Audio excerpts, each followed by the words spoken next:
sisters in mourning.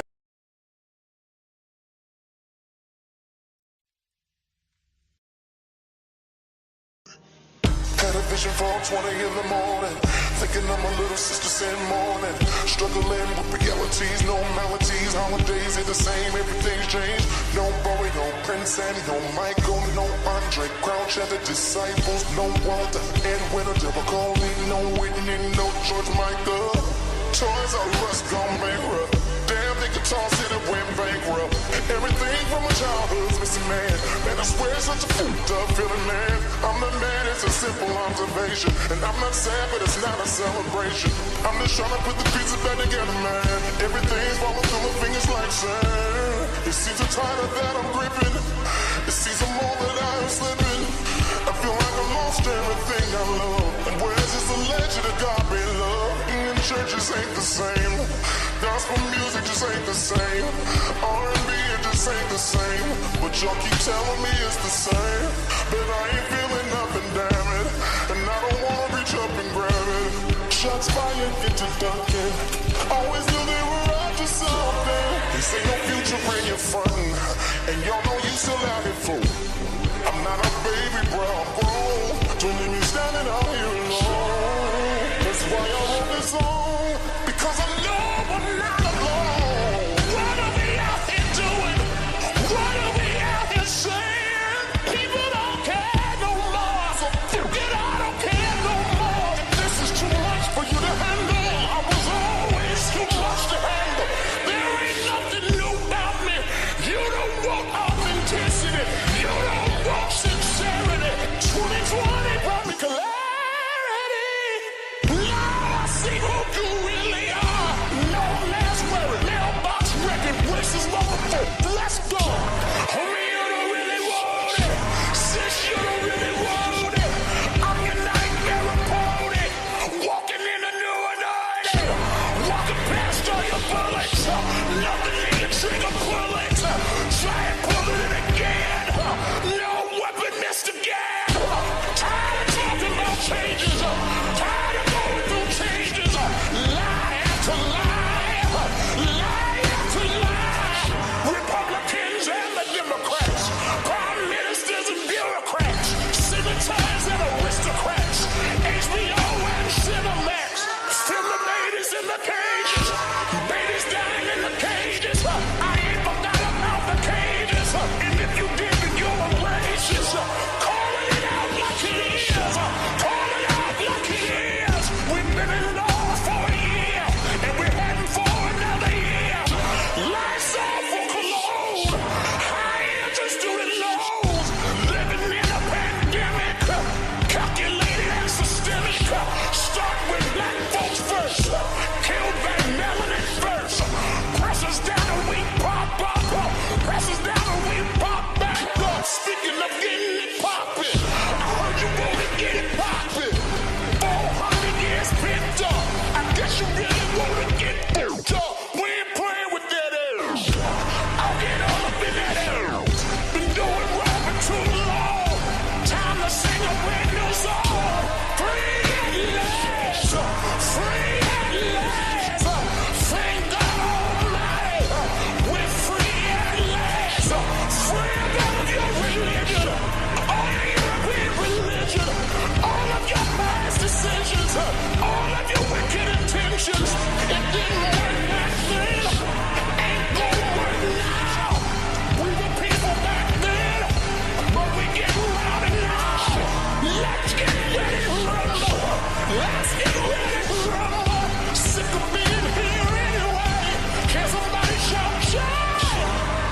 Change! Change! Change!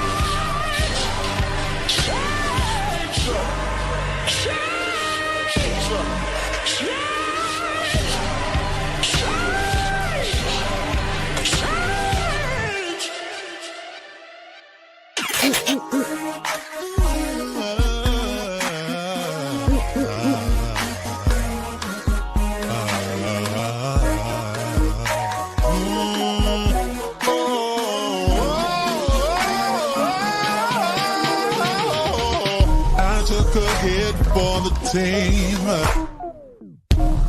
took a bullet for the dream that we would one day all be free, free from prejudice, free from sexism, free from bigotry. I die for creativity, I die for freedom to be free.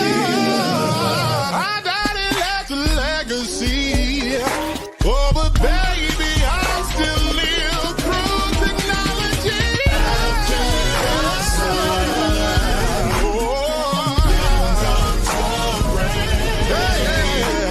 And after the storm, the sun will start shining. What tears of pain, and tears of pain, and tears of pain, and that's your struggle. Just be patient. Your destiny will manifest. Yes, Bubbles in the stand.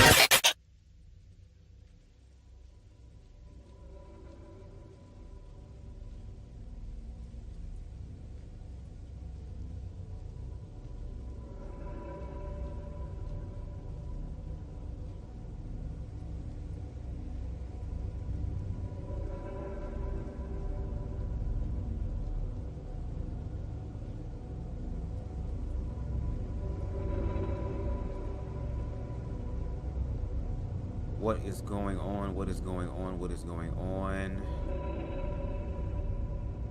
Again, another day that we here, girl. Another day. Well, we are one step closer to the real objective truth, baby. The one that people say every knee shall bow, every tongue shall confess. We're getting to that point, baby, and it's going to be in a way that you ain't going to believe until you experience it. And again, I'm willing to be wrong. Okay? And speaking of willing to be wrong, shout out to the ex-gay individuals who know that they've been doing that out of survival and out of fear. Shout out to the ex-gay individuals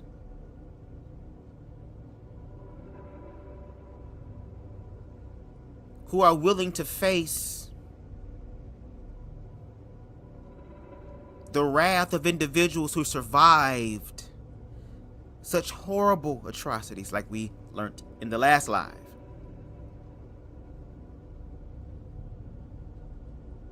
Shout out to the ex-gay individuals who are willing to say, you know what? We were wrong. We allowed fear. We allowed ignorance. We allowed a lot of money. And most importantly, we needed the love and affirmation from people outside of us who say that they have the truth and at least are giving me something to follow in reference to a truth, no matter how destructive it is. With it all being stamped with the label of, "In God We Trust." But before we get into that, what's going on, y'all? I got my Martin Luther King with the do-rag on today. I am BubzDaGawd, aka Bubs the Survivor. Okay? Deshaun is supposed to be joining me shortly. I don't know what's going on, but the show must and will go on. I edited... Well, first of all, let me tell you how I got here.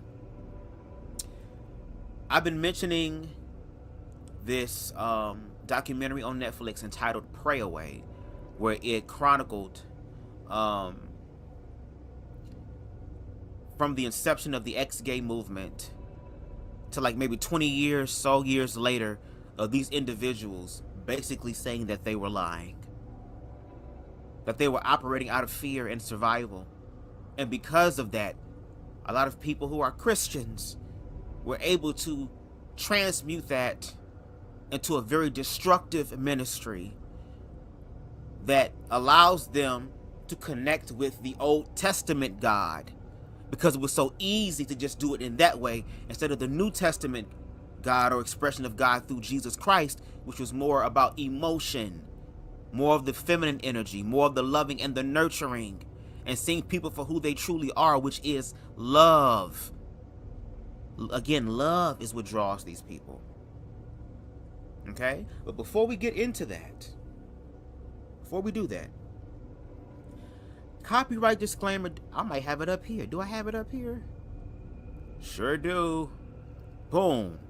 Copyright disclaimer under Section 107 of the Copyright Act of 1976. Allowance is made for fair use for purposes such as criticism, comment, news reporting, teaching, scholarship, education, and research.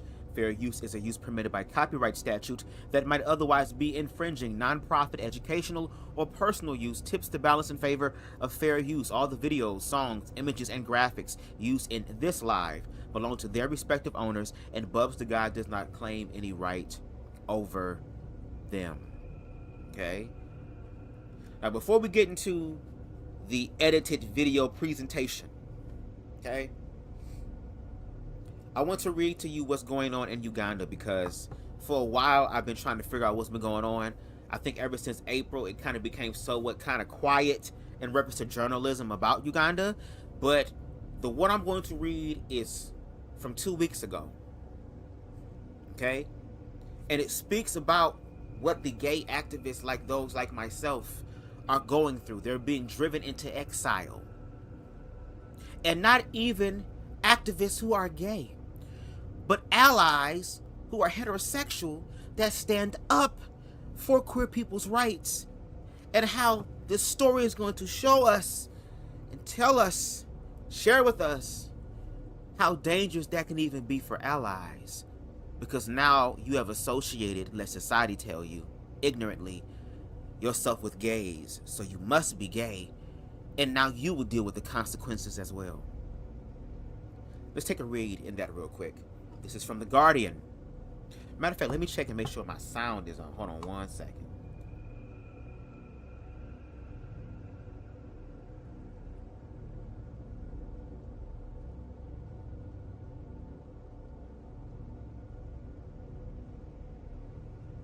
Yeah, we're good.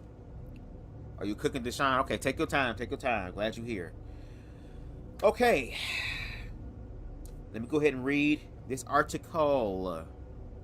Put this music down some. Can y'all hear me good? Is the background music overpowering my voice? Or does it sound like it's balanced? Let me know, Deshaun. And it reads, again from The Guardian, I can't stop now. Uganda's anti-queer law forces climate activists into exile. Already targeted for opposing the EOCOP oil pipeline. Okay. Claims that he was gay, Forrest Nyombi, N-Y-O-M-B-I, I'm going to call him Morris because his last name Morris, forced Morris to flee.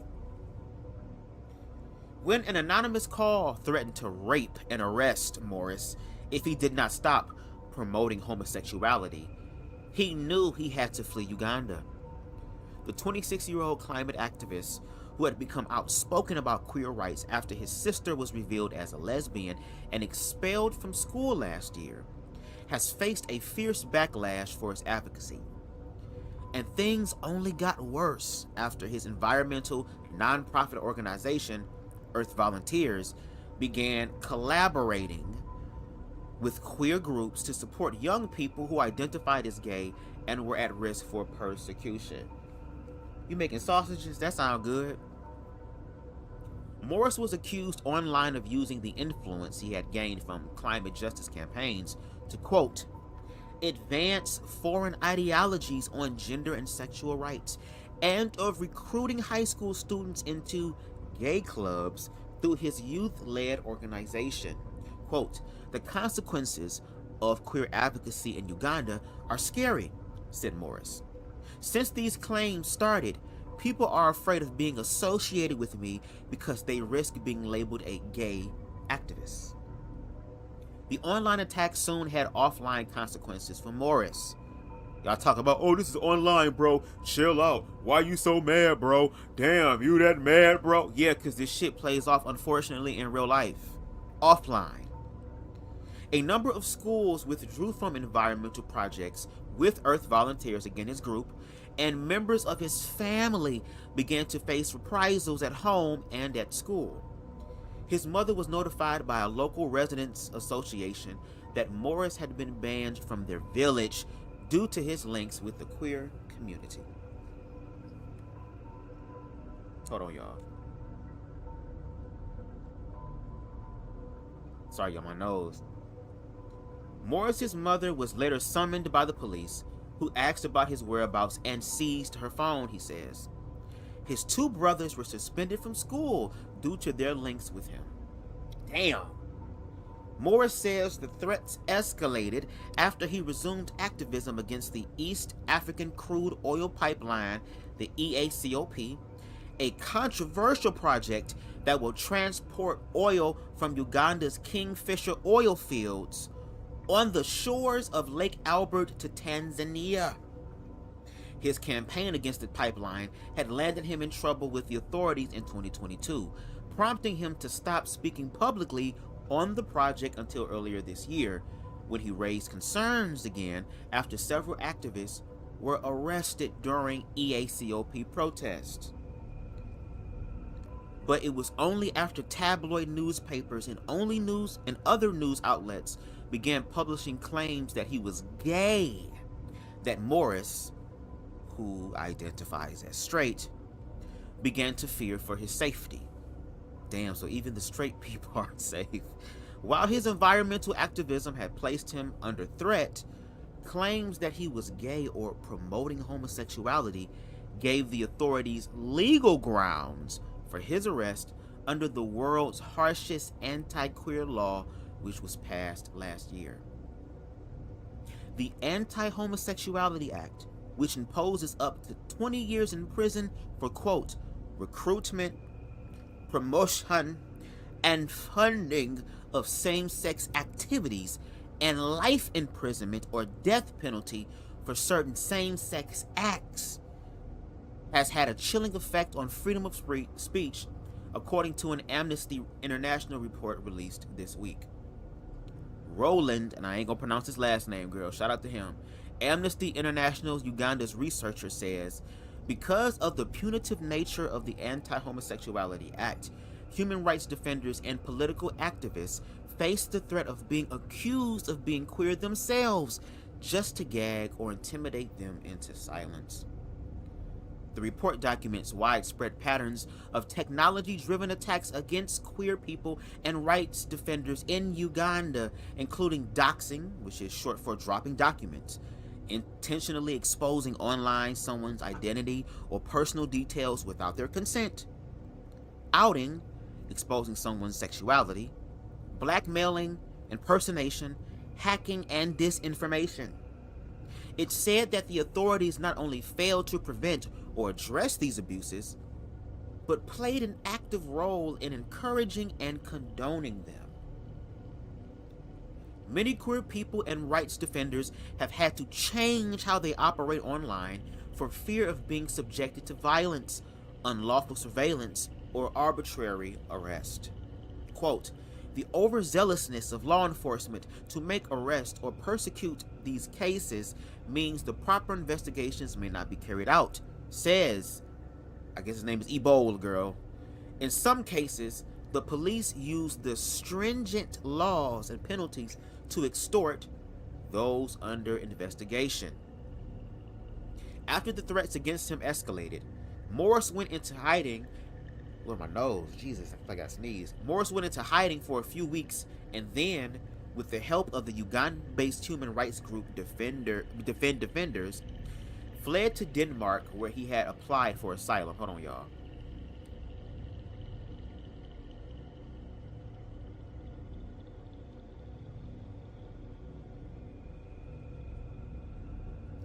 Sorry, y'all, my nose acting up. Morris says he is living under congested conditions, barely able to meet his basic needs through a merged government stipend and support from friends after his bank account was frozen after what he calls unusual scrutiny from the bank and tax authorities.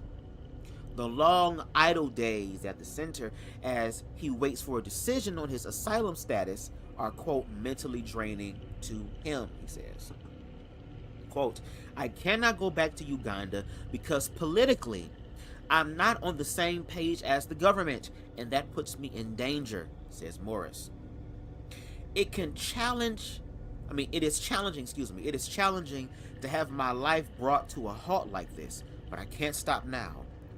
I have to be part of the solution in climate justice and human rights. That's what keeps me going. Okay? So I just wanted to bring that to light because, again, over in Uganda, they don't play about that gay shit, and we can thank the Christians for that. Okay? Again, do your research about the anti-homosexuality bill from its creation all the way up to its enactment. Okay? Again, that was provided by white evangelical Christians. And speaking of white evangelical Christians, we're going to hear from some white evangelical Christians, girl, who renounced their sexuality and said they weren't gay no more, they were delivered. Okay?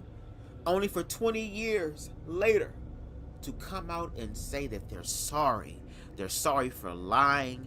They're sorry for the hurt that they have brought to the queer community, and most importantly, they're really sorry to the overall true genuine God over everything, universe, source, whatever you want to call it, so that they can start walking in its truth, because it knew the complete truth the entire time. It's just that it was able to play a man's face, or better yet, man told them to change up and play and pretend that you ain't this in order for you to be in this society.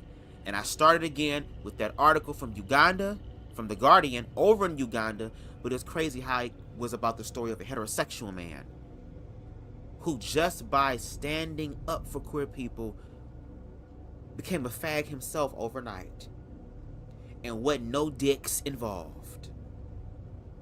Welcome to the platform, ladies and gentlemen. Deshaun, how are you doing? I'm doing good, man. This is absolutely crazy how that African dude, he's a straight man trying to support for the LGBT, and these freaking narcissistic, sociopath, confused ass people try to stop him from being friends with gay people and trying to help people. All he's doing is trying to let everyone win. Straight people can win, gay people can win, anyone can win, and these straight people won't let him because they don't want a gay man in their midst. That's just basically what it is. But the thing is, you're gonna have a gay man no matter, you're gonna have a gay person no matter what, a lesbian person or whatever. You're gonna be talking to a person that you don't even know is gay, even though you try to erase their ability to be who they are. You're still talking to a person that is gay or something, even though they're straight, because they are gay. And speaking of gays, we gonna get into the ex-gays, okay? So again, this is fair use. It's been enacted, and we gonna try this. Now, I edited the fuck out this video, okay? Because we gonna find a way to be able to have these conversations, bitch. And I don't want to just be out of my mouth, out of Deshaun's mouth. I want you to also hear out of the mouths of individuals who went through the shit. The individuals who were deep off in the ex-gay movement. Okay? Yeah. And again, I would love for y'all to go ahead and watch on Netflix called Pray Away. Check that out. But anyway, let's go ahead and get into the video. Deshaun, if you want me to pause at any moment or whatever, just let me know. We're going to try it like this. If something happens to the stream, we either going to have to, because I feel pretty much safe doing this, putting this up, just so it's audio only. But we're going to try with the visuals as far, just to see what it gives. And if something happens, then we'll go ahead and we'll switch it up. But anyways, ladies and gentlemen, prepare yourselves to hear it out of the mouth of ex-gay people themselves. You ready? Ready. Let's get it. 3 years ago, Our America took you inside Exodus International. It's a ministry that for decades told gay people that through prayer they could become straight. Change is possible. I stand by that phrase, and I live by it.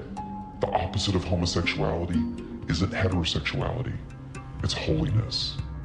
So I was shocked when the leader of Exodus called a couple months ago with a new message, an apology. And he's coming to deliver this message here in this nondescript basement of a church in Los Angeles. People who feel they were deeply harmed by Exodus and its teachings will gather to hear Alan Chambers' statement, and they plan to make a statement of their own. No matter how many times I pleaded with God to take this away from me, I couldn't do it on my own. You are responsible. Tonight we'll bring you the latest and perhaps the last chapter of Exodus, a confrontation that will shake the foundations of the ministry and may well topple it. The organization needs to shut down. Shut down. Don't tweak it, don't try to improve it, shut it down. Their voices will carry beyond the church, from our deepest beliefs to our highest courts. Now is a pivotal moment for gays, for Christians, for America. A moment of truth and consequences. America, it can be inspiring. Hey girl, we're gonna skip you a little bit. America, here we go. And our change is possible. Exodus would go on to become the largest ex-gay ministry in the world. And Michael would go on to become one of its most outspoken critics, determined to tear down the ministry he helped to build. Tomorrow, Michael will host a gathering here at the Hollywood Lutheran Church in this basement. A showdown in which the current leader of Exodus will in effect meet his maker. Michael, I have to imagine for you personally, this is a really big deal. Yeah. To be sitting across from someone who was part of an organization you helped found, but then have been fighting the last 40 years against. What does it mean for you? It's part of a journey that I've been on all these years. It started when I was a little boy, when I first realized that being gay was something you were supposed to be ashamed of. And going to the library when I was 12 and trying to find books on how to fix it. Then starting an organization that tried to fix it. So it's one of those full circle moments.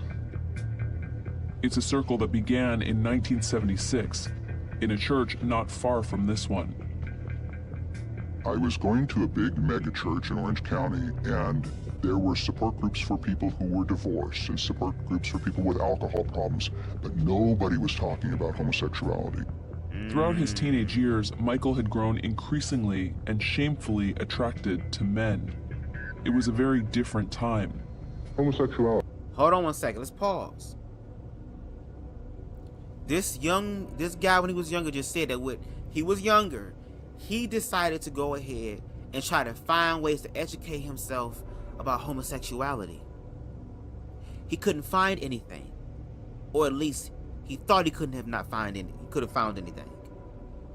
But let's hear what he did discover. Again, a young person trying to figure out who they are. Some sort of idea, some sort of starting ground, some sort of foundation to build upon. Let's look upon that foundation that says it's built upon a rock, but really on sand. Is in fact a mental illness, which has reached epidemiological proportions. Homosexuality was treated as a disorder by many psychiatrists. Gay bars were routinely raided by the police.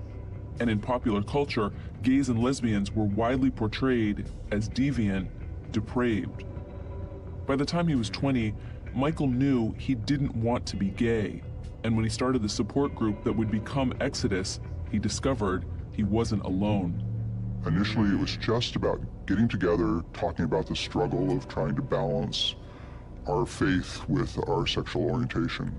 It's very much like an AA meeting. And it sort of morphed into something else. Yeah, it really did. The church where Exodus began was really a big part of what they call the charismatic movement.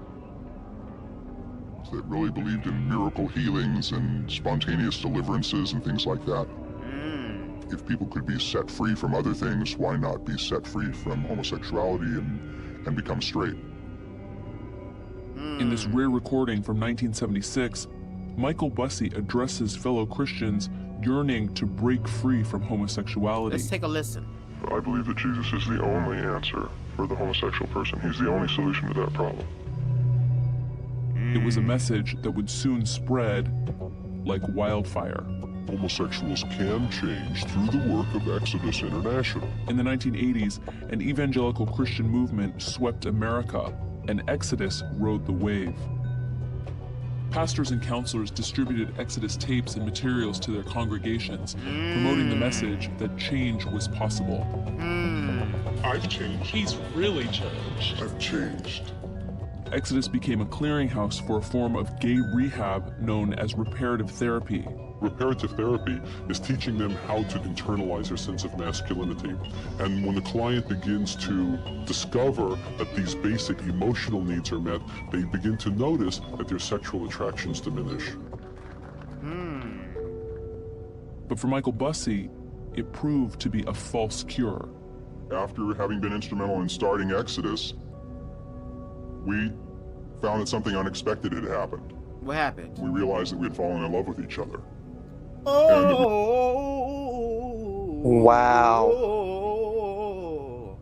Whoa, what? Wait, huh? We found love in a hopeless place.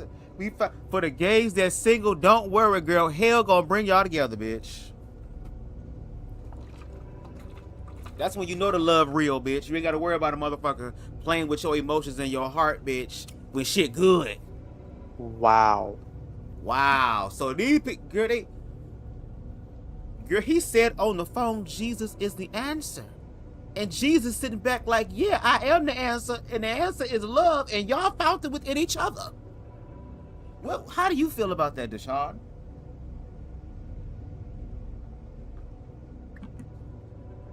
Deshaun. Oh Lord, somebody must have called.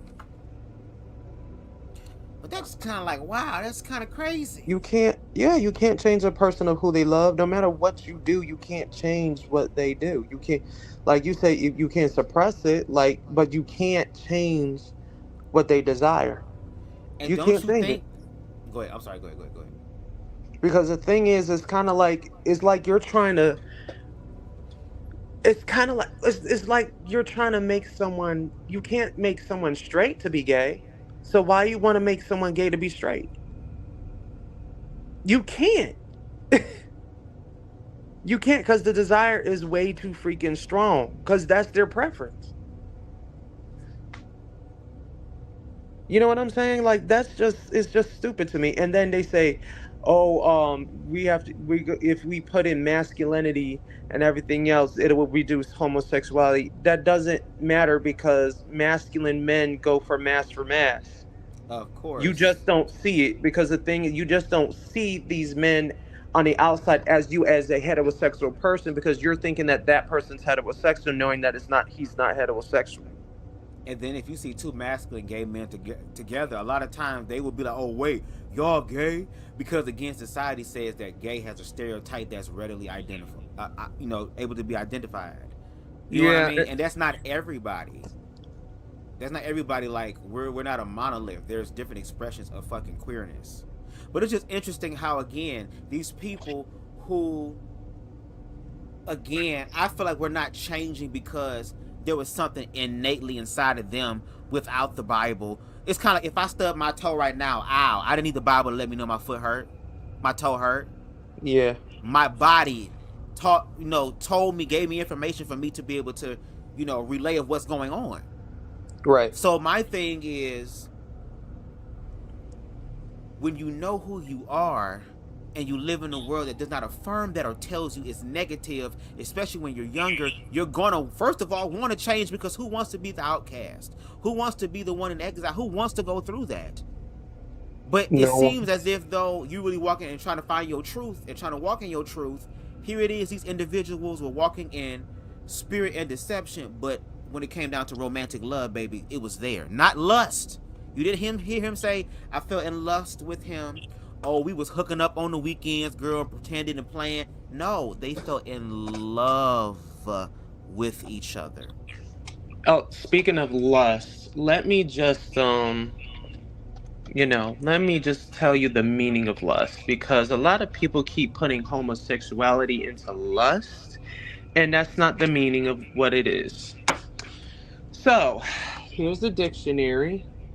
What is the meaning of lust? A strong craving for sex. Lust is a strong craving for sex that can also mean the hunger up for anything, like lust for power. Lust, while lust isn't a dirty word, it is a strong word. You don't have lust for something that you don't really care about. Lust is strong, powerful desire.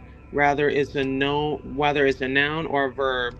You lust for things you deeply crave. That's all it says. There's no sexuality of gays in this. They try to put gay of lust. Oh, you know how gays, when they say they don't want to be gay no more?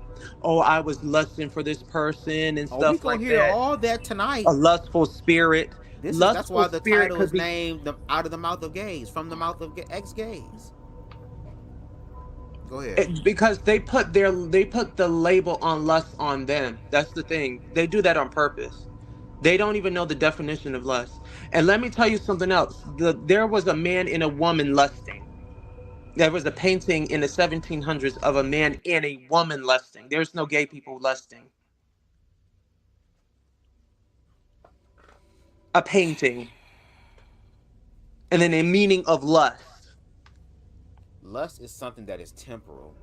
Lust is something that, like you just read in the definition or the example that you gave, in reference to it not really meaning much. Something that you just use at the moment and throw to the side. It can also be food too. Like it says, someone greedy lusts for money. It could be lust for money. Oh, Someone we know that is niggas lusting for gluttonous, waffles and lust for shit. We food. know. We Gluttonous know. lust for food. They That's what it say says. we lust for each other, and they lusting after other men too. Burger King, Ronald McDonald, bitch. Uncle Ben, bitch. Okay. Okay. Chef Boyardee, Captain Crunch. All right. Even Toucan Sam, Bestiality, Frosted Flakes, bitch. But God forbid the gays get some shit. Anyway, let's continue with this whole story, because they found love. What happened? How y'all find love? We couldn't any longer keep saying that we were ex-gay. A year after this announcement, Michael's partner and Exodus co-founder Gary Cooper would die of AIDS. Damn.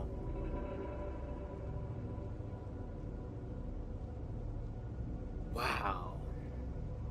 Do you see how religion playing on these people's lives? Like, y'all sitting here claiming to be connected to a power that can do exceedingly and abundantly above all that you could ever ask or think. But yet, y'all not over here using y'all healing powers to help heal people from HIV and AIDS at that time.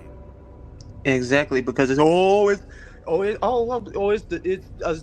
wrath. It's And God's here's wrath. this person. That's what it is. It's God's wrath. And That's here's what this it person. But here's the thing though. It's these people who have to deal with that stigma, already be ostracized with gay being on top of it. And you have individuals again who said, you know what, let me give this Jesus thing a try, like they say. And I'm not saying Jesus in reference to love, but Jesus in reference to the corporate mascot for the business of organized religion. Yeah.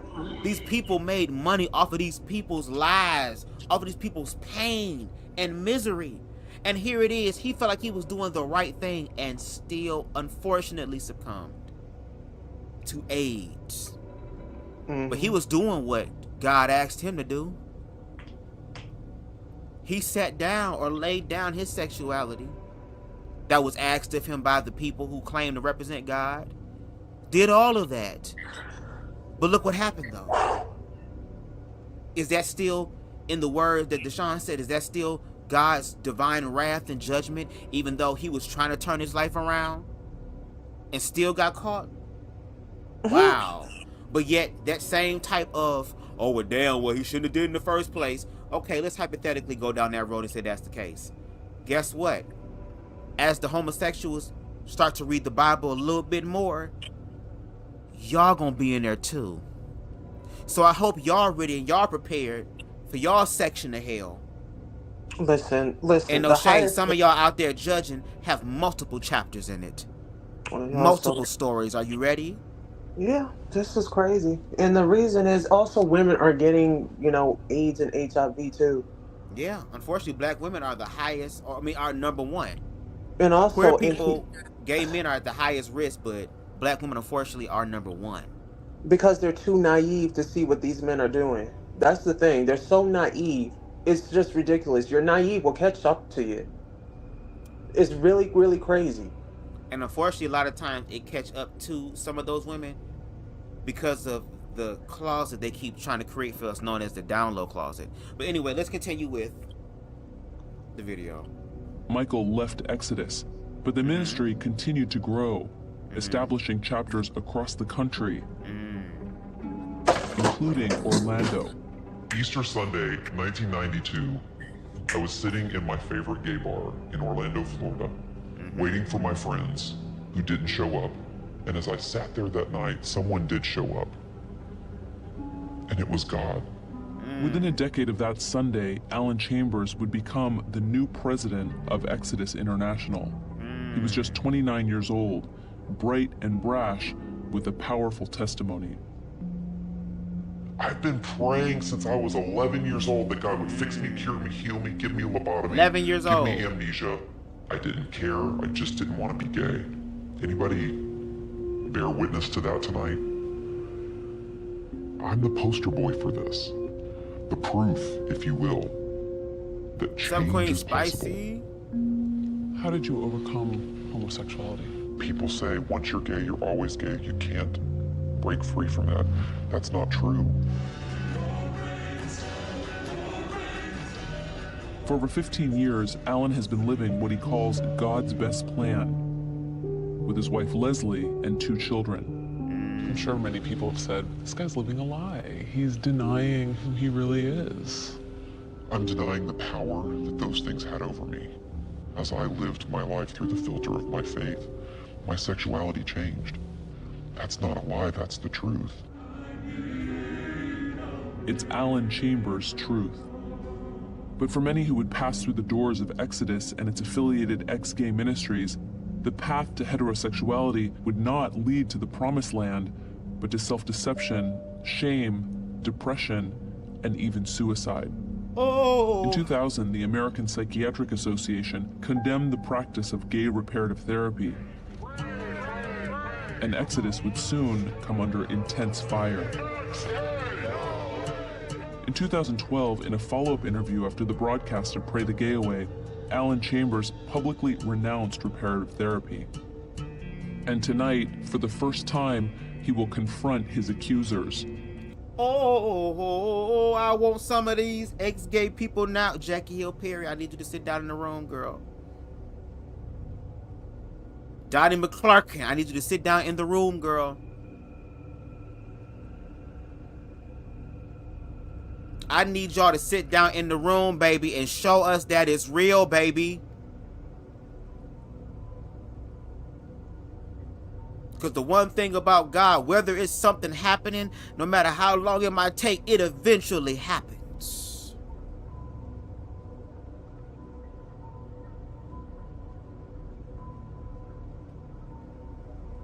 Hey. A group of ex-gay survivors who claim they weren't only deceived, but traumatized by Exodus and the practices they promoted. As long as your message is that we are sinners, by loving the same gender, you are continuing to do harm that needs to stop. For we are not a nation that says, don't ask, don't tell. We are a nation that welcomes the service of every patriot. While the gay rights movement breaks historic ground, the ranks of defectors from the ex-gay movement, so-called ex-gays, are growing and growing louder.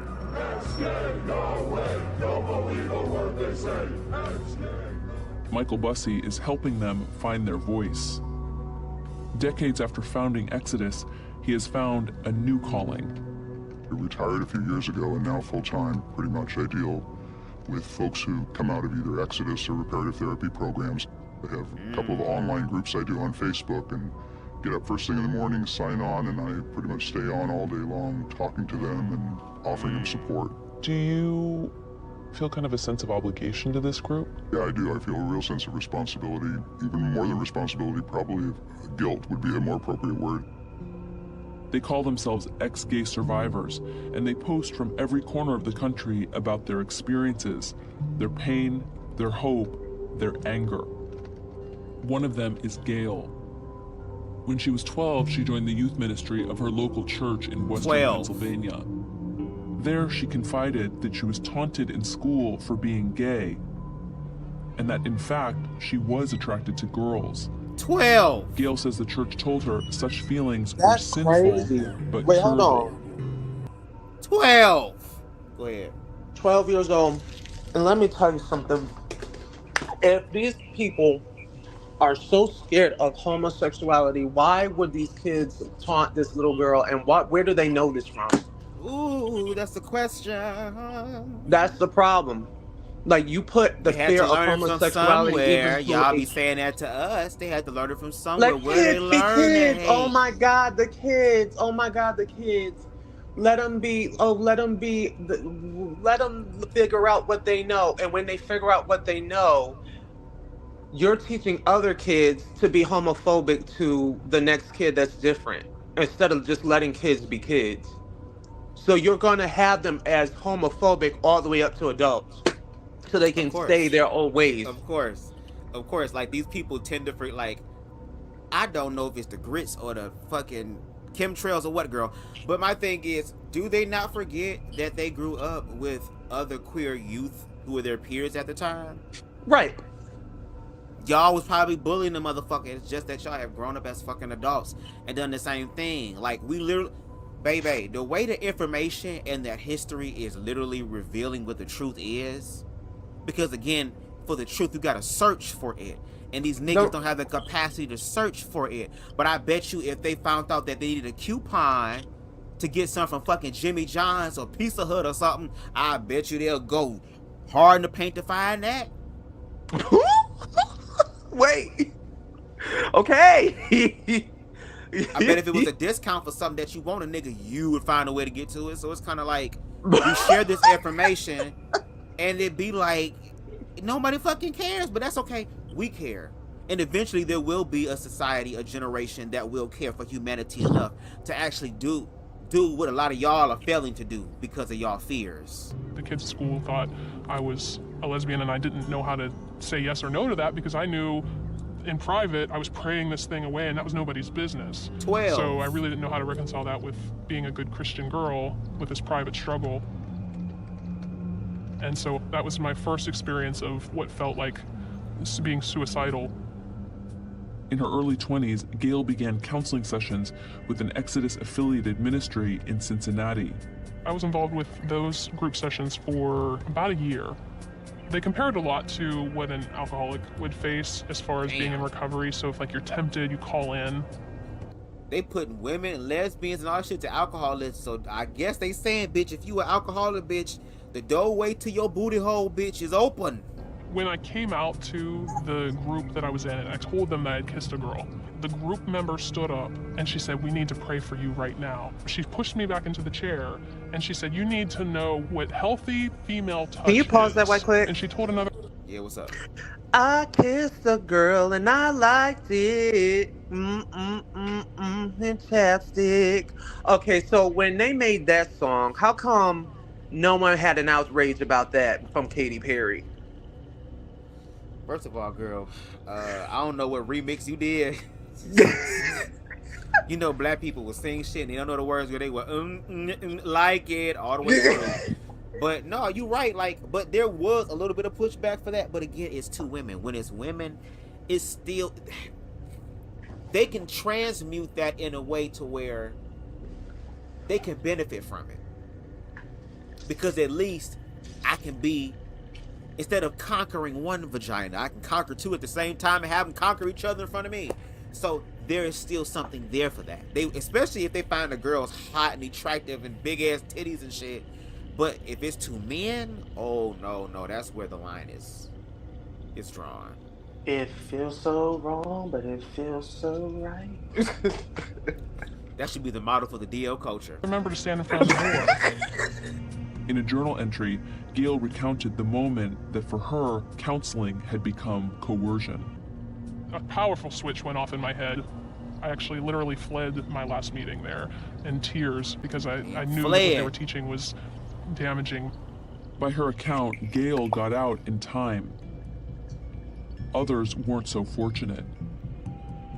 When you've given years of your life to this promised change that never comes, the wounds run deep. Today, Jerry lives with his boyfriend. And God said that whatever God promised, it will come to pass, right? That's what it says.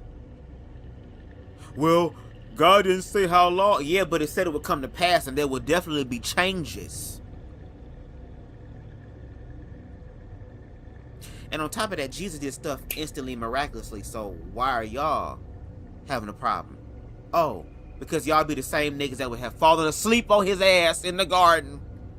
They would have been took Christ's ass on y'all watch. Top flight security of the world, Craig. Not just the city. The world. But for 26 years, he lived as a straight man with a wife and 2 sons.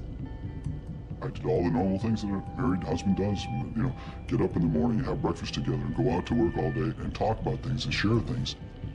So I saw the other part of me as just a problem to be solved, you know.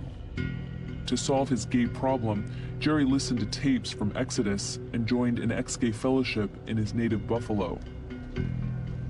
But for Jerry, change was impossible. 7 years ago, he finally came out, and months after that, he suffered one of the greatest tragedies of his life. My son Billy had epilepsy from the time he was 12 until the time he was 26. And one night, he stopped breathing during a seizure.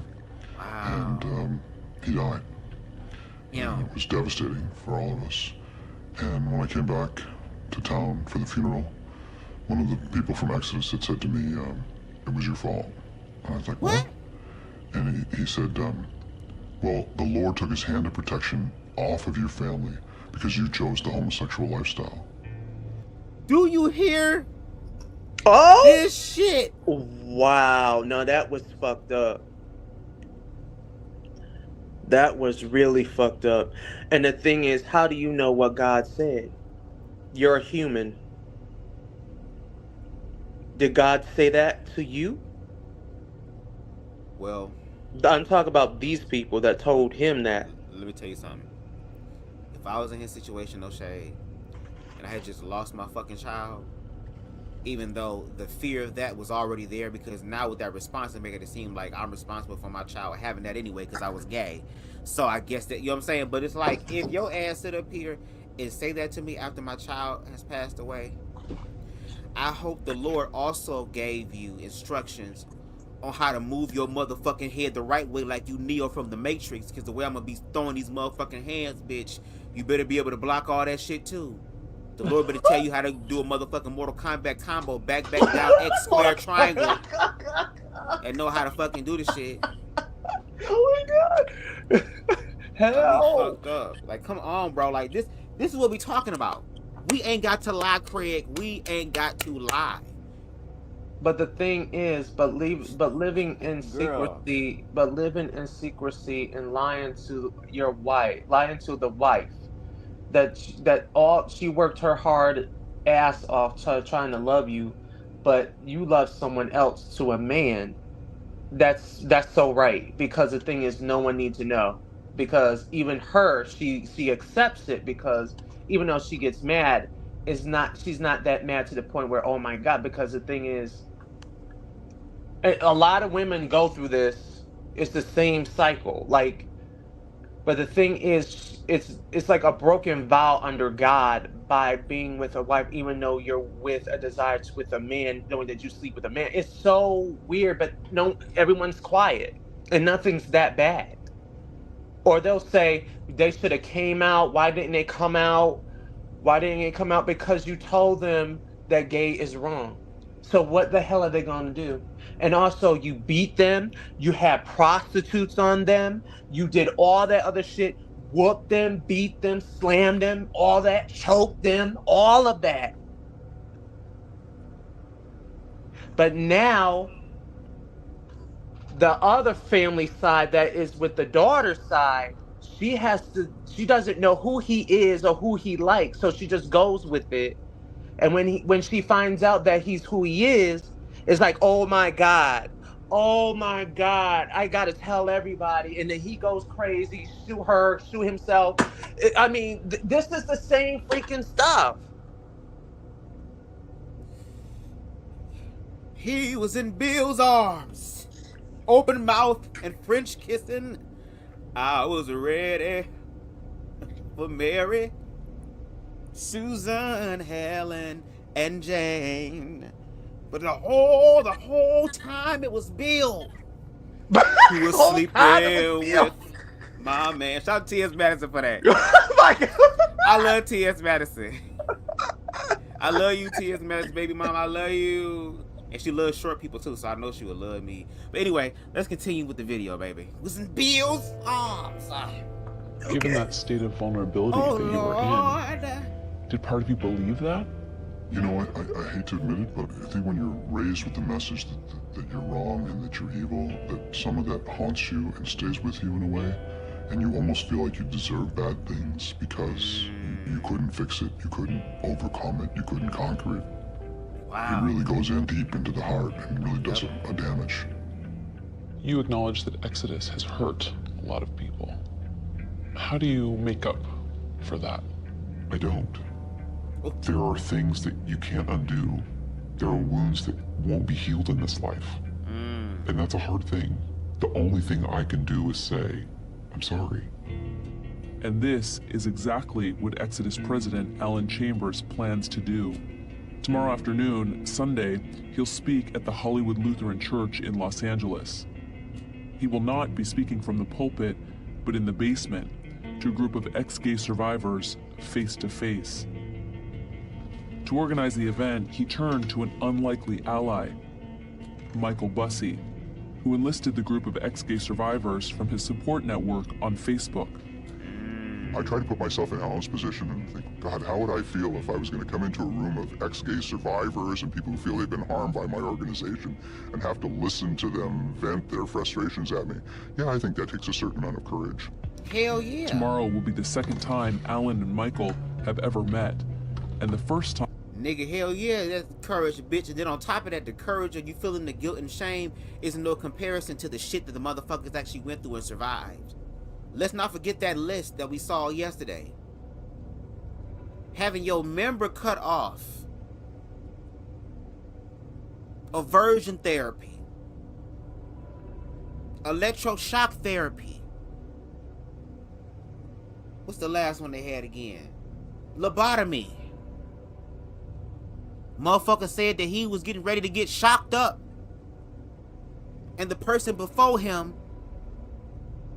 was shocked so bad that he was yelling and screaming and convulsing so much that he was projectile vomiting.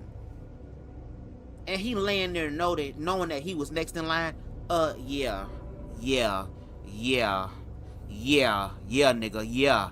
You started this, nigga, yes. Come on, let's go. Sit down, come, yes.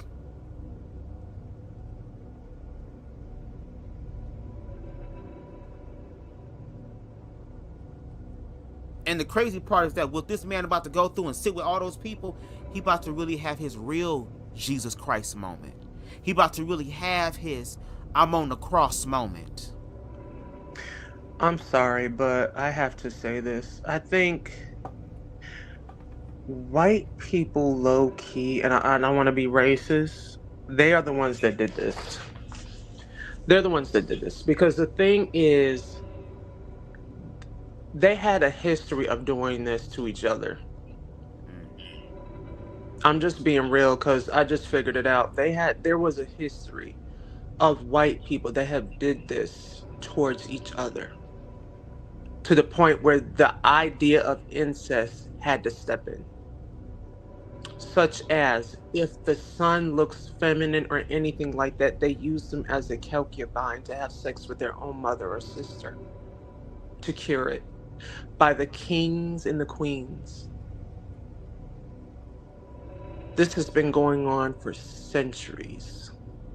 And then these people sit up here and share in such delight in reference to what they really. You talking about the people that's getting the trans surgeries? They just try to fuck your body up and disform, all that type of shit. That's not in no comparison to something fucking you up, not just physically, but mentally, emotionally, and spiritually, which is why they were in that position in the first place.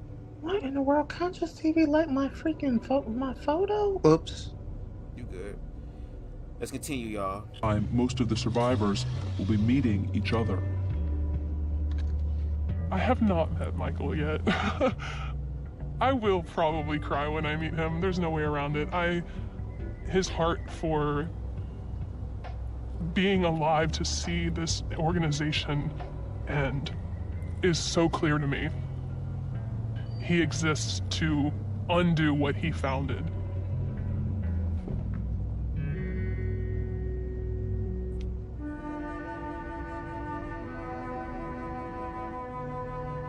Sunday has arrived. Let Jesus Today, Alan lead Chambers, a man who has you. preached from hundreds of pulpits, will face his toughest crowd. The president of the world's largest ex-gay ministry will address a group of ex-gay survivors, people who feel they were deceived, defrauded, or damaged by his organization. So many of us paid so much money to therapists and spent so much of our time and so much stress trying to change that it leaves a sense of, I've been robbed, And so to have a chance to sit down and be heard is very powerful. I think when you meet those hard, angry words and stories in the way that we're trying to meet them, with grace, with an apology, with compassion, it takes the sting away, and it takes that division away for all to see. For Alan, it's a moment of reckoning, and he hopes reconciliation. For Michael Bussey, today marks a return to the place where Exodus began, the church. It's been a spiritual journey for people, not just a journey about their sexual orientation. During this whole process, I've had to get rid of almost all of the fundamentalist Christian stuff that I used to preach. And I've had to get down to just what I believe was Jesus' core message, which was that we're to love God with all our heart and soul and mind and love our neighbor as ourselves. Why is that so difficult? Why is that so hard? Why is that something that we only say Jesus can do, even though Jesus said you would go forth and do far greater works? We struggle with that.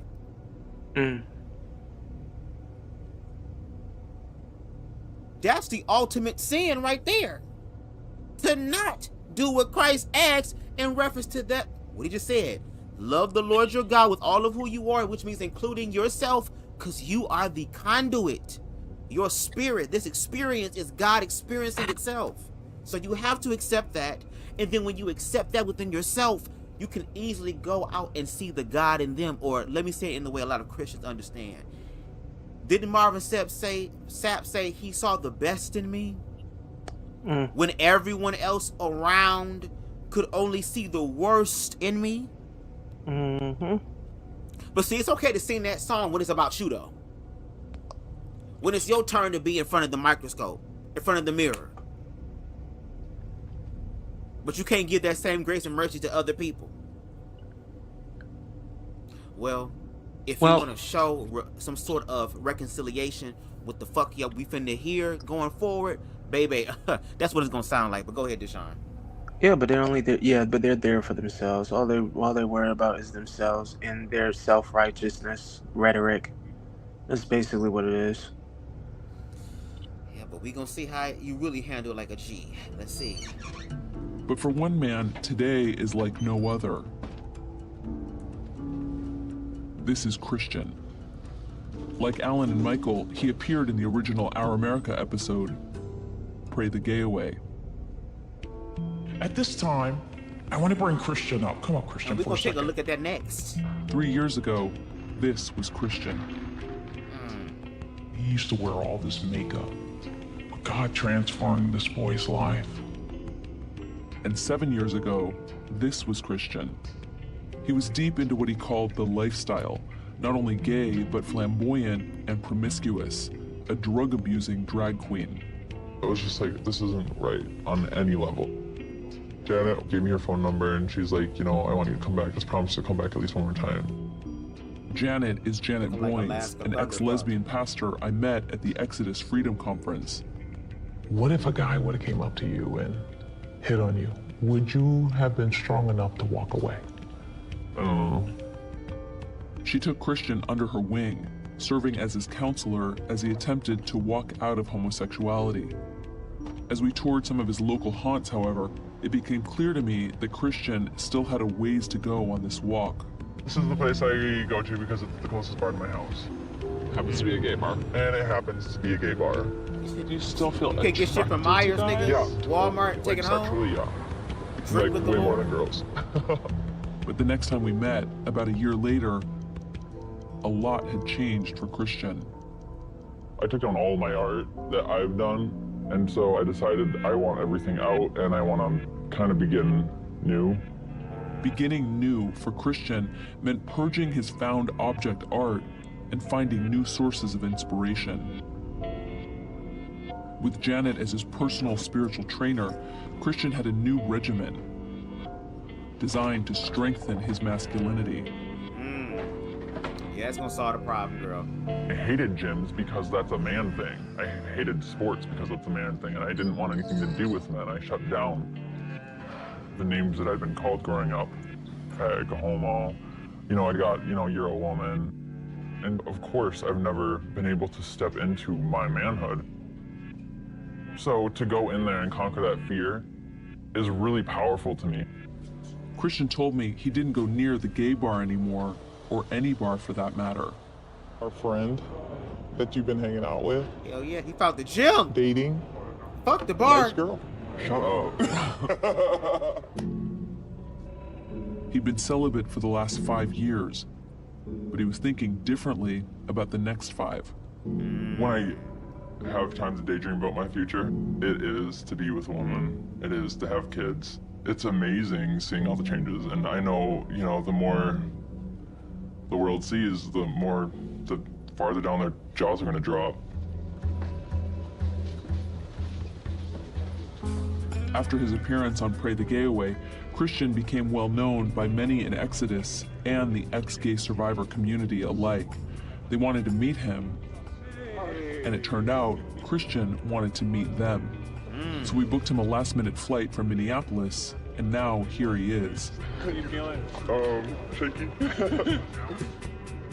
Gail's here too, and Jerry. In total, there will be a dozen representatives from Michael Bussey's ex-gay survivor network. The gays and the ex-gays. On the other side of the room, there are 2 empty chairs for Alan and Leslie. Ooh. And there's Julie. The 27-year-old Texan found her way to an Exodus ministry over 10 years ago, and now she's part of its inner circle. I'm like in the presence of a rock star. To Exodus, Stephanie Julie McMahon. is becoming a rock star in her own right. Please give a very warm welcome to my friend, Julie Rogers. One of its youngest and brightest ambassadors. Praise be to God. She represents the ministry's next generation, if there is a next generation. Now hold on, before we go forward, again, if you watch the documentary Pray Away, homegirl right here was a part of it. And I'm gonna share a story. I don't know if they're gonna share it in this episode, but I'm gonna share it with you. Something also happened in her life where she was sexually abused. She was raped. And she shared that with her spiritual counselor about the situation. Instead of trying to work that out with her in privacy, you know what her spiritual counselor told her? Oh, I think you should include it in your speeches when you're speaking to people. When you're giving these speeches, these messages, as we're traveling across the America, to include that, because it would validate your story even more.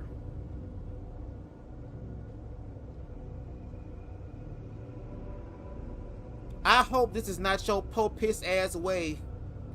Don't you know how it was the woman that was going to get stoned to death, and Christ came through and said, he who without sin, cast the first stone? Right. Not this is y'all po piss ass attempt way of saying that or doing that.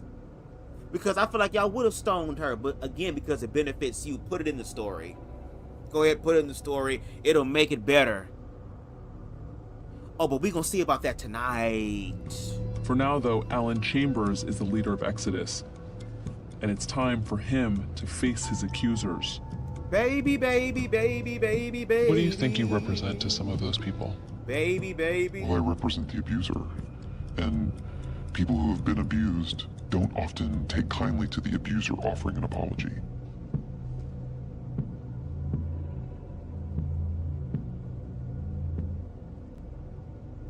Almost 40 years ago, I was sitting in a group like this, and a couple of years later, we got together with a larger group of people and formed an organization called Exodus, which all of you are very familiar with. Michael Bussey has convened a group of ex-gay survivors to hear a statement from Exodus president Alan Chambers, who's led the ex-gay ministry for the last 12 years. But first, one by one, the ex-gay survivors will share their stories with Alan and each other. I became a Christian at age 18, and that was months after I came so close to coming out. Chris is now 46.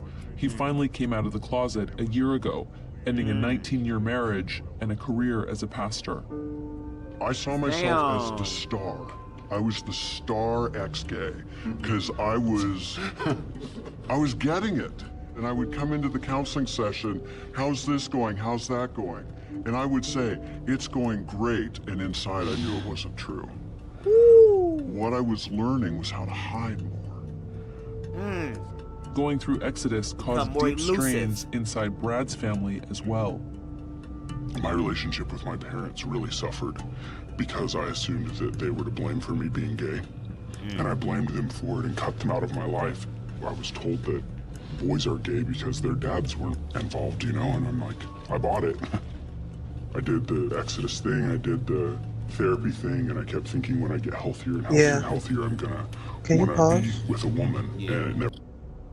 But see what he just did? He said boys are gay because they didn't have fathers in their lives. So when he did that, he just made a trail of people's ideas of what he said throughout the whole America.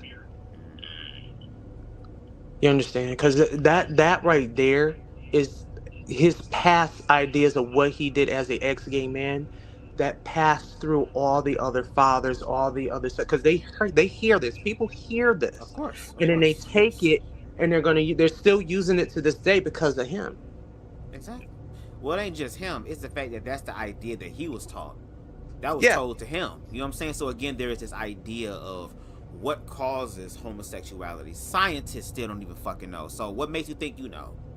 You know what I'm saying? So it's kind of like we start coming up with these urban legend myths on how the gays are created. Oh, their father was not there, or their mother was there too damn much. You know what I'm saying? And it's just like, okay, but then what do y'all say about individuals who are queer, who are masculine, who had their fathers in their lives, and they still attracted to men? Like me, I'm attracted to men with more feminine energy. I have more of a masculine presentation, even though my energy is on both sides. But, I mean, I'm attracted to men who are feminine. I mean, let's not forget that I was on a panel and somebody literally thought that I was trolling and saying that I was gay and that I'm not gay, but I'm pretending that I'm gay. It's like, what? Like, nigga, I know me. Just because I don't act in the stereotypical fashion that y'all do, or y'all think that I should operate in, or you're used to me operating in reference to me being gay. Because again, I'm trans, bitch. I want to be a woman so bad because I say girl and stuff. So it's just crazy to me. It's just like, again, we're not a monolith, but y'all would know that if y'all actually were willing to learn from us. We're not saying learn from us to where now you got to do it, but just to learn that there are people in this world who are different. And the more you learn about people, the more you can find those similarities and actually, come together in community. It's that simple. Anyway, let's continue. Happened. This year, finally, in December of 2012, I've been diagnosed. Art spent years of his life and thousands of dollars in therapy for bipolar disorder. brought on, he believes, by ex-gay counseling. It was always a fight inside myself. Turn straight, turn straight. No, you have feelings, what to do. It was always a back and forth. Okay? The irony of it is, I feel I lost my soul from trying to do the right thing all the time. Not from doing the wrong thing, not for giving in. I lost my soul because I did the right thing. And that's the pain that all these people deal with. I'm not gonna fake it anymore. I just have to. Catherine's pain is unique. She was an ex-gay counselor for many years. I went to an Exodus affiliate ministry, and then I eventually became director of women's ministries at that particular organization. And it is the greatest regret of my life. And this is my first time saying I am not only sorry, but I watch the news and these kids, they're killing themselves because of things that I've said and that is continuing to be said to them, that they're not good enough and that they're not beautiful as they are, and I am not okay with that, and I can be silent no longer, and that's why I'm here. Oh, y'all won't play that on y'all platforms, baby. Y'all love throwing the damn suicide rate at queer people and use it against them. Well, y'all the ones that's committing the most of it. I mean, look at what y'all. It's like, bro, again, she was doing what was quote unquote the right thing being taught to her, and look at all the destruction that came about from doing quote unquote the right thing, and how she got to deal with that guilt and anger. She got to deal with it. Again, a pawn in the game, girl. Wow. You want to say something, Deshaun? Yep. See this? I mean, I told you, because of, like I said, because of what happened at the time of the night in the 70s. Remember, the people, like I said, Bubs, like BMU and all those people, they were born in 1960 something. This is around when gay people be saying all those things like, I don't want to be gay no more and all this other stuff. And then they take heed of it and then they absorb it and they just stay with it. That information is going to stay with them forever. Because remember the generation of the grandmas and everyone else, they're dead. So the ones that would love you no matter what, they're gone. So now the people that are here, that's through the the 60s, 70s, and 80s, through the Reagan area, we have to deal with. Because those go back to the Reagan era by way of Trump. Watch, go ahead. Yeah, and that's what they want because they were born in the Reagan era. This is the Reagan era. These people right here, and the one you were arguing with, is the Reagan era. These are the ones that say, "Oh, this is a gay disease." Because the ones that you're arguing about, like I said, BMU and all those other people, they are from the 80s. So those people, because I got it, those people are from the 80s era. Yeah, those are from the 80s era, and it's like they're in their separate ways. I mean, not their separate ways. They're I forgot what you call it. Like their mind is already set up. They're stuck in their ways. Yeah. They're stuck in their ways. Set in their ways. Their mind is already set up. They're from the 80s. Because my brother's from the 80s, and he, like I said, you're never gonna get through to those men. Not in the 80s. Oh, I mean, I ain't trying to get through them motherfuckers. My thing is just when you talk shit about queer people without no fucking facts, you gonna get checked every motherfucking time. And if you don't like being checked, then shut y'all fucking mouth. It's just that simple. I don't go over there speaking about shit that I don't motherfucking know, but I also educate myself. So it gives me the opportunity to be objective enough to be able to understand more than some of these people. Because again, I'm still young, so I'm not set in my ways. I still got ways to set. Yeah. I was told more than once as a teen that I'm demon possessed because I'm gay. Sean served 3 tours in the demon Navy. Possessed. He didn't ask, he didn't tell, and he barely survived. Wow. When I left Exodus, I had joined the military and I was just at my end. I didn't realize I was going into such a deep pit of despair and anger. And I woke up one day, my friend had gone to work, and he had a loaded gun in his closet. And Wow. I was so happy about dying, it felt like I was opening a Christmas present. That's honestly how I felt. And I went over to the closet and I stood there and I prayed that prayer that I had prayed probably a million times. And I said, God, why will you not change me? And I can't describe it, but something from the outside, Alan, told me not to take my life. And I said, God, why won't you change me? And it said to me, because there's nothing that I need to change about you. Amen. Oh, y'all don't like that. Y'all don't like that. Finally, Y'all don't like when God starts speaking to people on his own, baby. And be telling them something different than what the fuck you was told. They don't like that. Because I even had an experience like that with my first suicide attempt that I had. Where something came over me that told me not to do it. When, like he said, the release of death would probably be more sweet than this bullshit that I'm getting on earth. And I didn't even affirm that I was gay until I was 18.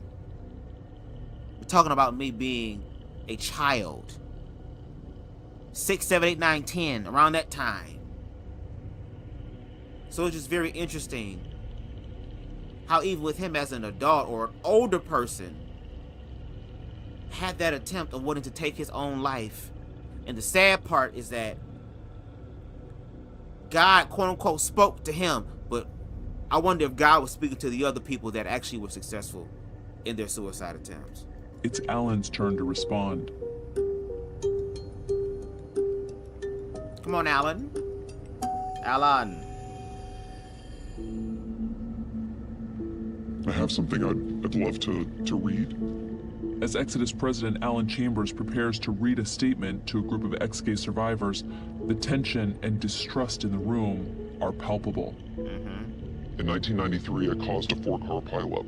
I was driving down the road, going 40 miles an hour. I slammed into the car in front of me, causing a chain reaction. I was injured, and so were several others. I never intended for the accident to happen. I would have never knowingly hurt anyone, but I did, and it was my fault. Never in a million years would I intentionally hurt another person. Yet here I sit, having hurt many by failing to acknowledge the pain that people affiliated with Exodus experienced. But please know that I'm deeply sorry. I'm sorry for the pain and the hurt that many of you have experienced. I'm sorry that some of you spent years working through shame and guilt you felt when your attractions didn't change. I'm sorry that we promoted sexual orientation change efforts and reparative theories about sexual orientation that stigmatized parents. I cannot apologize for my deeply held beliefs about the boundaries I see in scripture surrounding sex. I cannot apologize for my beliefs about my marriage, but I do not have any desire to fight you on your beliefs or the rights that you seek. You haven't ever been my enemy, and I'm sorry that I've been yours. While Exodus International will always be a place for people with biblical conviction about how to be faithful to God in the midst of their sexual reality, today we cease to be an ex-gay organization.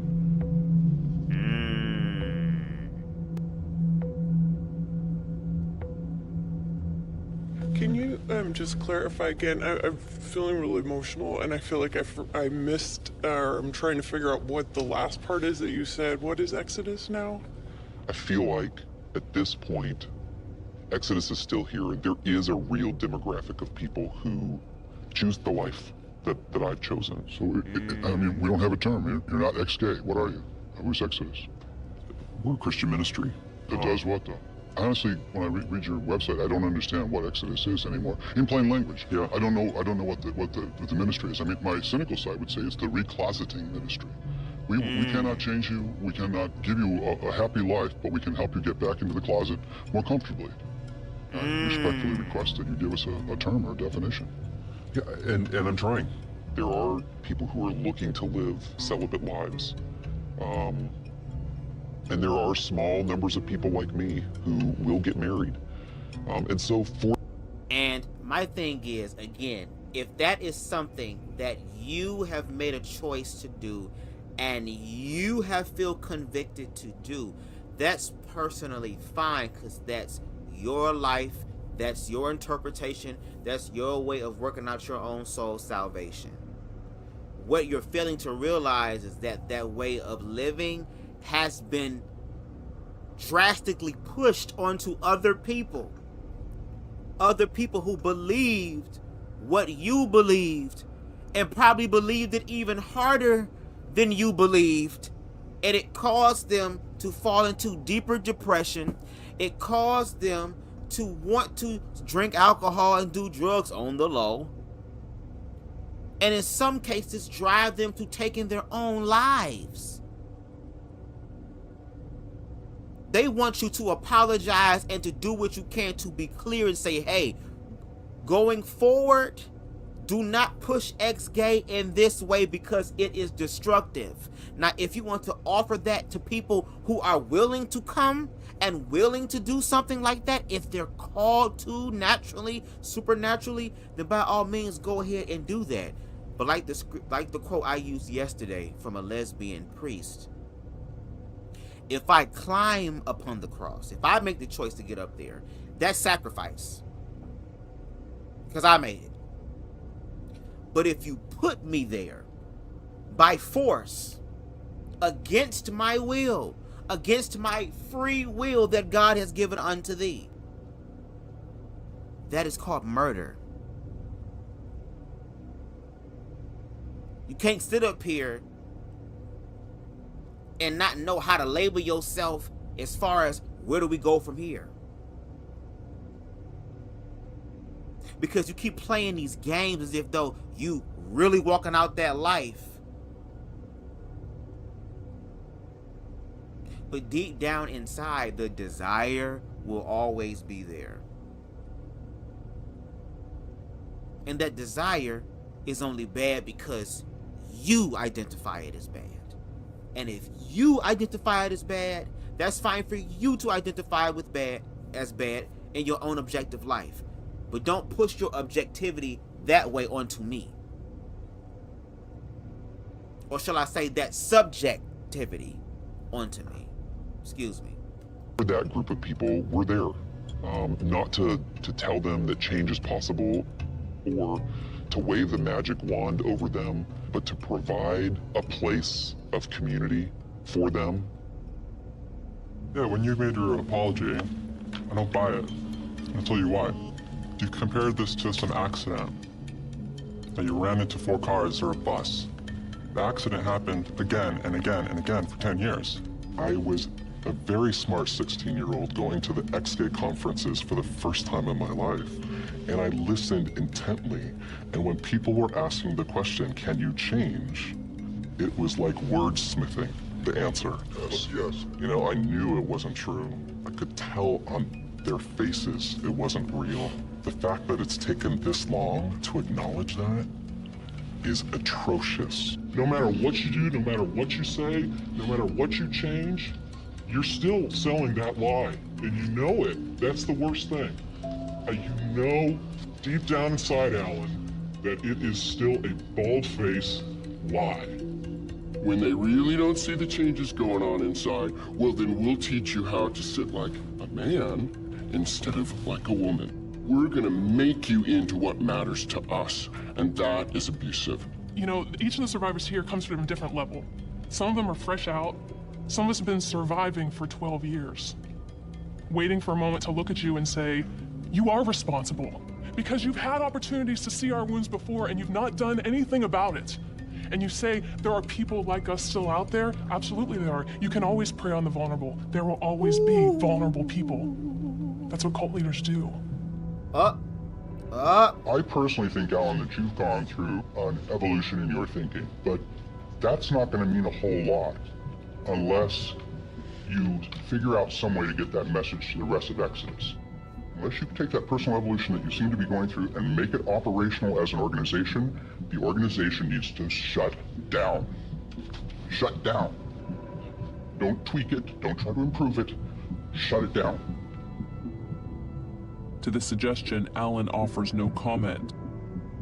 But Brad, a former staff member at Exodus, disagrees with Michael. The thing that I want to say about Alan, what you are doing right now, staying in the organization to fight it, you're taking a level of flack from the other side, not this side, that I wouldn't be willing to put up with. And I left because it was harder for me to stay in the church and fight than it was for me to leave and say things against it.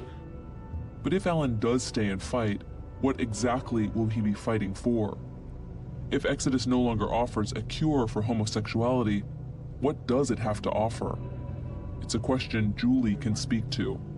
She came into Exodus as a teenager, seeking shelter from the storm of her own conflicted sexuality, and she never left. What I've experienced through the ministry of Exodus and Exodus affiliates was a place for me to show up at midnight and cry when I was a total wreck, when there was nobody there to love me. And I experienced a place to go unwind when conservatives rejected me because I was gay. And I experienced a place where I could get hugs when there were gay people, gay activists trying to say all your problems will be solved if you just accept a gay identity and go find a girlfriend. Maybe I'm not straight like I thought I would be when I started out, but I've learned that Jesus loves me as I am, and I've learned that it's a good thing to be me, whatever that is, in a given moment. It's a very good thing. Thank you. It's a very good thing. If we were straight, I'd ask you to marry me.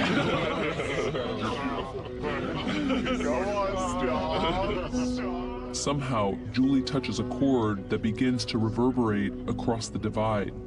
And Leslie, it's got to be harder for you as the spouse to hear people say things to your husband. I'm sure that this has been a very difficult day for you, so thank you for being here. Thank you for saying that. Thank you for acknowledging that progress has been made. Thank you for acknowledging that Alan has a heart, that we are in the process of learning and growing and changing, if I can throw out that word. Hey, change is possible. I know we say it all the time. I'm thankful for your stories. I mean, they do impact me. But now everybody else gets to hear them too. And I'm glad this is going to be on TV. And I'm glad the people who give me a really hard time for sitting down and having dinner with Michael Bussey, or having a conversation with each of you, or calling Lisa Ling to have yet another on-air discussion about this. I'm glad your stories will be told. We are too. It's important to me that the things you shared aren't just things that I heard. And that's progress. Not everyone made peace, but at least everybody said their piece. Everybody except for Christian. In 3 hours, he didn't say a word, and I was left to wonder what was going through his heart and mind. When I first met you, you were trying really, really hard to change, and you thought you could be straight. Did you have any success at that?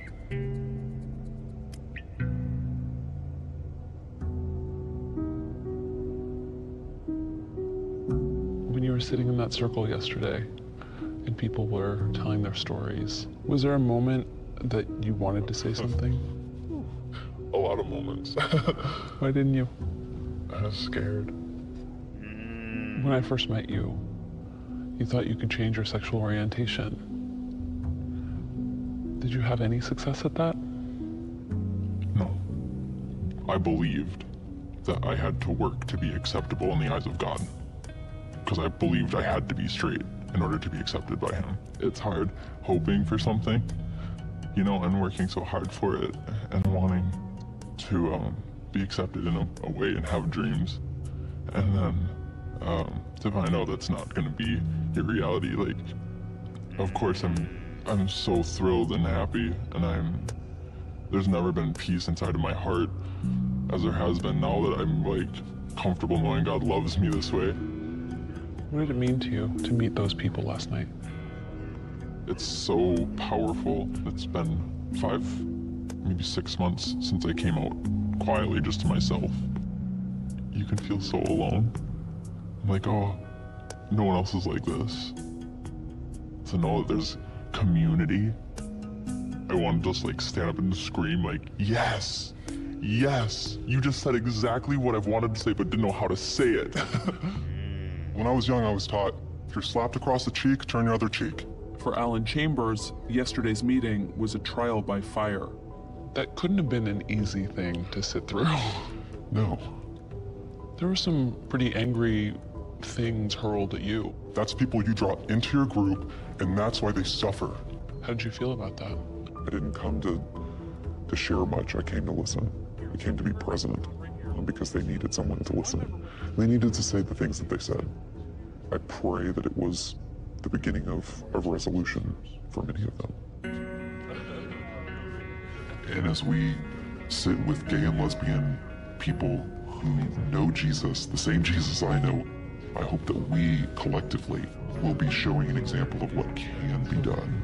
Do you really think that both sides can reach a place of understanding as long as one side still believes that the other side is doing something sinful? I do. I do. I think we throw sinful around like it's a deal breaker. 10 years ago, I was afraid to admit I have same-sex attractions. There was a lot of shame in that. I grew up in the Christian cultural landscape here in not just the USA, but the southern USA. And so you hide it, and you live in fear, and you conform to this image that I don't think God asked me to conform to. Am I straight? I'm Alan. I'm a Christian. I love Jesus. I'm crazy about my wife. I'm a dad. I'm a neighbor. I'm a pastor. I'm a gardener. I decorate so well. Hire me. Does this mean you might be out of a job soon? It might mean I'm out of a job soon. You know, I've killed part of our financing. You know, there are people who just think that I've killed this ministry, and so be it. I'll do something else. I'll start a church where everybody can come. You know, I'm not afraid of that. The future of Exodus is uncertain. Its next conference, Exodus 38, is expected to draw fewer than half the attendees as the one we filmed just 3 years ago. It is slowly purging its bookstore of materials that promote reparative therapy. And in many ways, Exodus seems to be returning to its original form, as simply a support group for Christians devoted to their faith and determined not to be gay. How was your day? It was great. But for Michael Bussey, there's no going back. There are two things that are true about me. I'm gay and I'm Christian. To try to deny either of those causes a split that is just unbearable. In embracing both those things, I've finally found a sense of wholeness that I never had before. Michael and Scott have been together for 4 years, and this summer, the Supreme Court permitting, they plan to make it official. If you are able to get married, and you're standing up on that altar with Scott, will you think about little Michael? Oh yeah. Yeah, you mean the little Michael that read the books that said he was sick? Yeah. And that said he should try to change? Yeah. Yeah. Now, look, but now Trump is now president of the United States. So now I have a big question for them. Are they going to say something when Donald Trump's going to ban everything, including gay marriage, gay pride, and everything else, because he's going to do that? Are they going to stand strong together? I guess that's for us to know, for them to find out at this point. No shade, like, again, as queer people, because of history, we know where this is gonna go. This is the same fucking song and dance, which is why queer people are starting to get to the point. Y'all talk about y'all tired, bitch. We tired. We tired. Especially black queer people are tired. They're tired of fighting. They're tired of always having to explain themselves. They're tired of that. Especially when y'all don't want to learn in reference to being better human beings to other human beings that are different from you.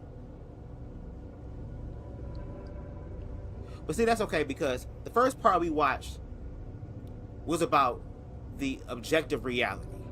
But now, we're going to go back down memory lane. Baby, we about to go ahead and go back to when she went to Exodus for the first time. Okay? When they were still lying in people's faces. Again on the screen, this is America. on the screen, LGBTX'd out. That's why this administration to come, we've been listening to what they've been saying. And it's not no loving thing. At this point, it's about the fact of God gonna love what we do to these homosexuals once we're in power. And we can do it with immunity. That's gonna be the word for the next 4 years, baby. Immunity. 1992, I was sitting in my favorite gay bar in Orlando, Florida, waiting for my friends who didn't show up. And as I sat there that night, someone did show up. And it was God. In our first season of Our America, we brought you an episode called Pray the Gay Away, featuring the controversial ministry Exodus International. Girls, it's the same video. It's the same video. No, it's not. Is it? Let me see. Cause I had 2 videos. I was trying to hurry up and rush to get this done. No, Wait, what did you say? This it. No, I thought it was the same episode. I thought I put the same episode on there because I heard this familiar story. I'm like, bitch, what the fuck? Okay, I'm sorry. Let's go ahead and go. Yeah, my bad. Bear witness to that tonight. When this episode of Our America first aired, it sparked a heated dialogue between Christians who believe that prayer can make gay people straight and those who believe God loves them just the way they are. Since then, Exodus International, the country's largest ex-gay ministry, has made a decision that has shocked both communities. Welcome back to Hardball. Alan Chambers believed you could pray away the gay. Let's listen.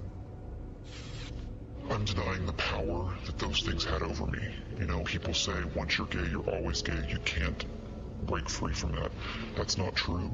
But now he says there's no cure for homosexuality and that reparative therapy doesn't wipe out homosexual desires. This is a profound and welcome change for many gay Christians and has America talking. Tonight, we bring you our original episode with surprising new revelations from Exodus President Alan Chambers. There have been some big changes at Exodus. What would you say provoked them? You. You provoked them. America. It can be inspiring and beautiful. All right, Miss Girl. Yes, it can be, but it's about to be dark as a bitch. Exodus International, Alan Chambers. Sitting in the darkened auditorium, I feel like I'm in a secret society. Around me are people who've come unbeknownst to their communities and families. Some, even their spouses. How are you guys doing? Welcome to Exodus 35. When I first came to Exodus, I had a lot of misconceptions. That I was going to be there for 6 months, and then God was going to make me straight. I had no promise of heterosexuality. I had no promise of a wife. I had no promise of kids. And you know what? Neither do you. That's not the point. Because what if your feelings never change? Will you still serve him? What if your attractions never change? Will you still serve him? This is how... Do you hear how dangerous that is? Why can't you serve him in spirit and truth in reference to your desires and find a way to use them in a healthy way? Because desires there for a reason. Whether it's good or bad depends on the person.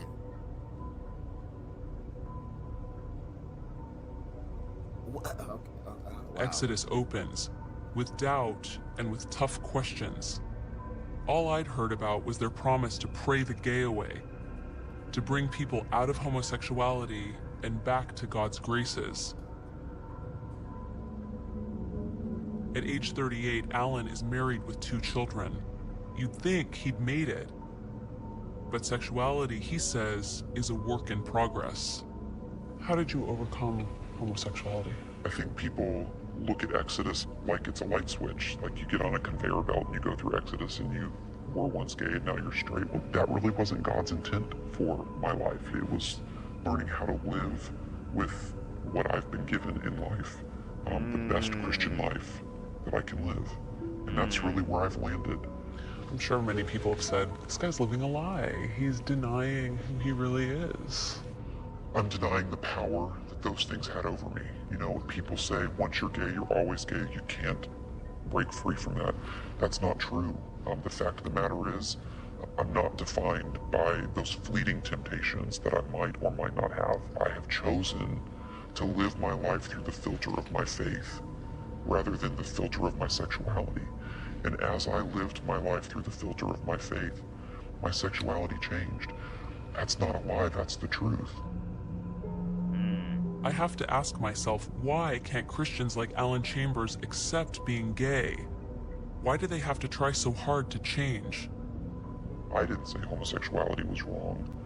God did. God said it was less than his best. There are 6 passages in the entire biblical text that many believe condemn homosexuality. Only 6. But they draw a hard line with verses like, "Thou shalt not lie with mankind as with womankind. It is abomination."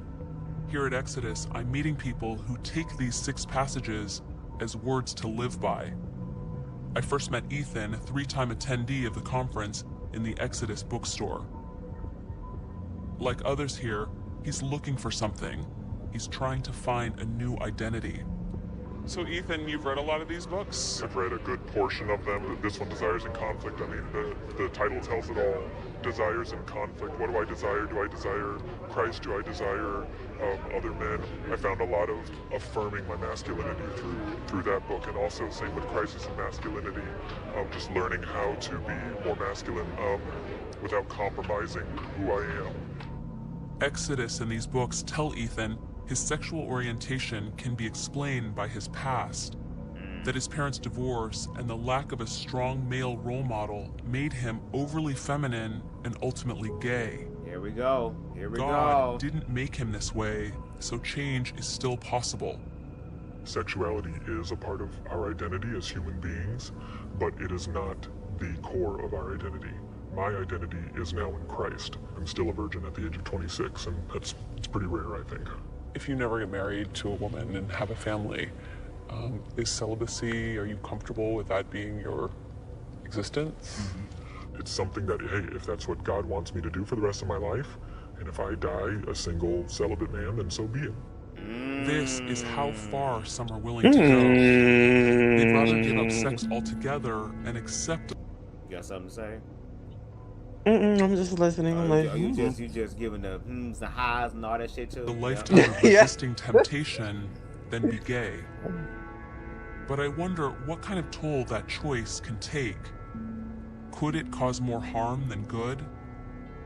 I'm about to meet a man with first-hand knowledge of how damaging it can be to deny one's sexual identity. By calling ourselves ex-gay, we were lying to ourselves and to others. Lord, we are so grateful that you have broken the power of sin and death. Lord, there is nothing that holds us back now. For generations, people have been trying to cure homosexuality. Amen. All sorts of extreme methods were applied. The church tried exorcisms, while the medical community tried everything from lobotomies to electroshock therapy to bring what many thought was a disease under control. It wasn't until the 1970s that the American Psychological Association concluded that being gay is not a disorder. Homosexuality lost the stigma of sickness and started to find some acceptance in the mainstream. But most churches still deemed homosexuality a grave sin.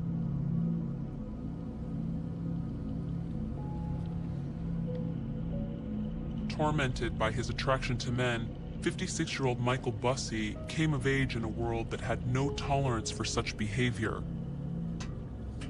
He is one of the founding members of Exodus. Remember him? Why did you start it? Remember I him? hated being gay. I hated who I was. And Exodus was my attempt to be something else. Exodus launched in 1976, promising to make people straight. They led them in prayer, and when change didn't happen overnight, told them to pray harder. Damn. Michael Bussey prayed right along with them. The message is, if you have enough faith, if you want it badly enough, if you trust God enough, eventually there's going to be this transformation. and you're going to be free from your homosexuality. There's going to be liberation, and you'll be normal. You'll be like everybody else. But Michael tells me it wasn't working.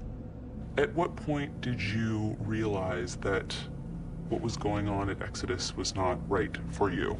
I saw guys in our program become very, very depressed. I had suicide attempts within my program. I had one young man that, still hard to talk about it, that this one young man who had been celibate for a long time and then had a fall, went to a bookstore and had an anonymous encounter. He took a razor blade to his genitals and repeatedly cut himself. Wow. And then poured Drano on the wounds because he felt guilty that he hadn't changed. And that's crazy because that's exactly one of the things that they were doing in their reparative therapy. That's crazy. If your ass ain't changed, they would mutilate you. Castrate you, if you will. Wow. And that's because of the message that he had got, that there was something wrong with him if he wasn't able to become straight. 3 years after helping start Exodus, Michael quit the organization and still regrets his role in creating it. 30 years ago, I helped create Exodus International. Today, I'm here to apologize. Not one of the hundreds of people we counseled ever became straight. By calling ourselves ex-gay, we were lying to ourselves and to others. We were hurting people. But Exodus didn't go away. They continued to offer something called reparative therapy. Through prayer and counseling, they said they would help you change from gay to straight. Today, I meet people at the conference who swear it works. So you think that people can, who are living a gay lifestyle, that they can just turn it off? You can. I mean, Lisa, only really thing you turn it off. can't, only thing I can't turn off is the color of my skin. But you can change from gay to straight. Is it easy? No, but it's a process. It's at the conference that I meet Janet Boynes. Her story is similar to others I've met. 11 years ago, she gave her heart to the Lord and walked away from 14 years living openly as a lesbian. What I want to talk about is a compassionate response to a person struggling with same-sex attraction. There's an increase like never before in our youth and in our adults that are struggling with same-sex attraction. It doesn't make sense, church. We need to learn how to help the homosexuality. It will be a long and painful process. Let me say this. I lived that life 14 years. I came out of it 11 years ago in this church. Amen. Janet believes her own same-sex attractions can be traced to a traumatic childhood. I was raised in a family of 7 kids with 4 different fathers. I wasn't only molested by my sister's dad, but I was molested by an altar boy as well. And then watching my stepfather have fights with my mother, I felt that if that's what it's all about, I don't want any part of it. After the abuse, Janet not only rejected men, but also felt disconnected from her own gender. It's something she's still trying to reclaim. Do you feel the same kind of attraction, like physically, to men as you used to with? What's up? So, see what they do? So they use their trauma by molestation to say that that's got to be homosexuality. That's the spirit right there. And then they put their pain on other people that haven't even been touched. Because remember, someone must have touched you. You really sure you're gay and everything else, knowing that he wasn't even touched or everything else, and they try to force him to say that you was touched. Exactly. Or her, whatever. Exactly. They don't help you to deal with the trauma of being sexually abused. And I want y'all to understand, like, sexual abuse is sexual abuse regardless of who it's coming from. It's still sexual abuse. It's still wrong. It's someone exerting their power. Regardless of the sexual orientation or gender expression, it's people who are utilizing their power in an aggressive, volatile way over people that they consider to be weaker than them. So I'm so sorry that this individual went through that, and yes, they need to heal from that. But it's an issue, like you said, when organized religion says, oh, well, we can link that to homosexuality because a lot of people get sexually abused. But then when we start delving down the realm and the rabbit hole of sexual abuse, there are people who have been abused by the same sex and go on to live heterosexual lives and never were gay. And there were individuals who were sexually abused by the opposite sex and still turned out same-sex attracted. So my thing is, y'all got to really make this make sense because it's not really making sense across the board. Women, I really am attracted to men. I'm not just saying that. I really am. I have no desire to go back to that life. 4 years ago, Janet was ordained by her local church and started her own ex-gay ministry.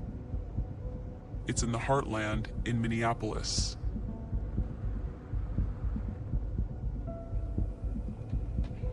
Hi, how are you? Here, she wants me to meet a young man in the midst of transformation. His name, appropriately enough, is Christian, and the exorcism of his demons happens quietly, through monthly counseling sessions and late-night phone calls when temptation sets in.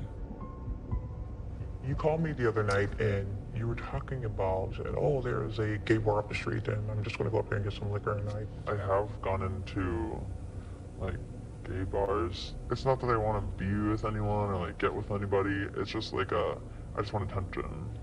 Christian is years into the process, but he's still struggling with same-sex attraction. What if a guy would have came up to you and hit on you? Would you have been strong enough to walk away? I don't know. I guess. I don't know. I think we need to have... Janet first met Christian 4 years ago, the day he walked into her church dressed in women's clothing. Christian was in drag. He was 20 years old, and his life had become a hardcore binge of drug abuse, alcohol, and random sex with other men. He was out of control, and he wanted out. I was just like, this isn't right on any level. I hated myself so much. At this time, I want to bring Christian up. Come up, Christian, for a second. Janet gave me her phone number, and she's like, you know, I want you to come back. Just promise to come back at least one more time. He used to wear all this makeup. But God transformed this boy's life. And that was the first time I went into church, like a real church, where like God was there, just like the presence of God. Oh, sorry. That was just like a really amazing place. Like that was the first time I really experienced like the passion of the presence of God and the worship and people really loving something bigger than themselves.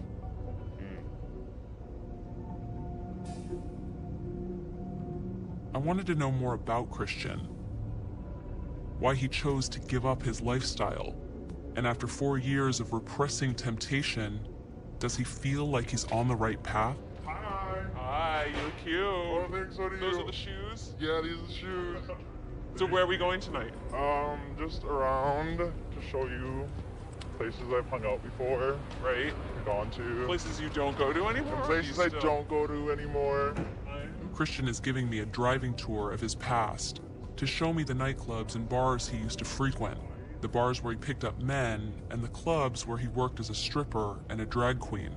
I got a lot of jobs from the 90s, and this whole building is the gay 90s. Were you just like an awesome drag queen?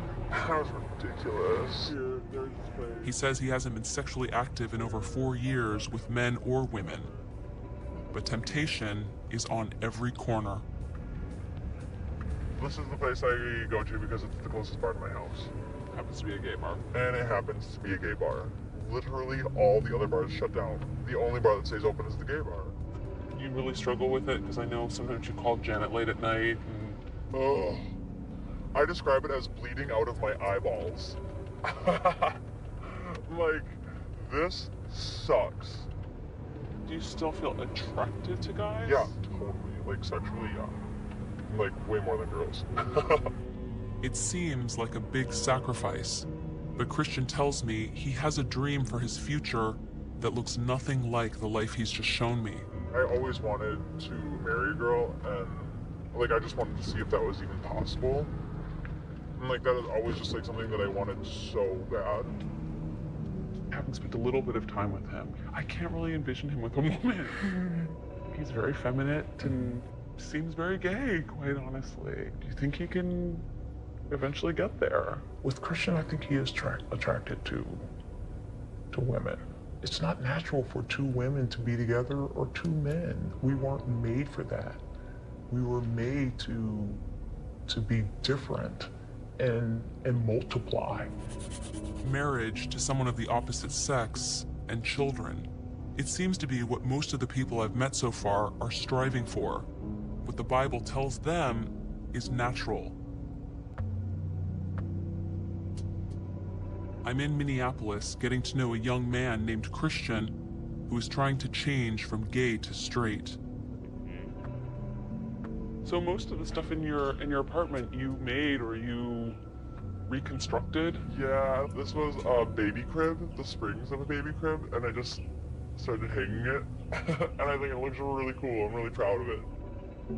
Almost everything here, including the animals, 2 pet rats and a 3-legged cat named Eileen, has been rescued, cared for, and given a new purpose. Smelly cat, what are they? I would say this is quite a meticulous closet. You think you have enough pants? I guess, yeah. I do notice there are no signs of dresses or high heels in the closet. No signs of the former drag queen or the gay life he used to lead. A life Christian says he wasn't born with, but learned over time. Like many people in the ex-gay community, Christian believes his homosexuality isn't genetic, that it was the result of a traumatic experience in his past. He tells me he was abused by an older man whose name he won't mention. I was really young and I just didn't understand what was happening. How old were you at this time? Between 9 and 10. I remember him like molesting me and just like doing, you know, just not, it wasn't okay. What kind of an impact do you think that had on you as a little boy? I really hated myself. I started thinking I was going to become him. Just how I just looked like a man. And I guess that's why I was doing drag. Like, I did not want to be a man. I got to be someone else, and I got to pretend I was someone different, and I could act different. I loved it, and it was in my escape. But at the same time, I knew it wasn't helping me. It wasn't the answer. I was running from something. Now, Christian is trying to shed his past and embrace a new life he believes will heal those old wounds. I feel like I have choices. The human brain is amazing, and I just believe that that's something that you can literally, like, work through. And you think it's wrong in the eyes of God to be gay? It's not his plan for us. Watching his struggle, I wonder how much longer Christian will be in this state of limbo, somewhere between the man he was and the man he hopes to be. Great job, buddy. A man, it occurs to me, a lot like Alan Chambers, Great climbing. the current president of Exodus International, a man who traded a gay past for what he calls God's best plan.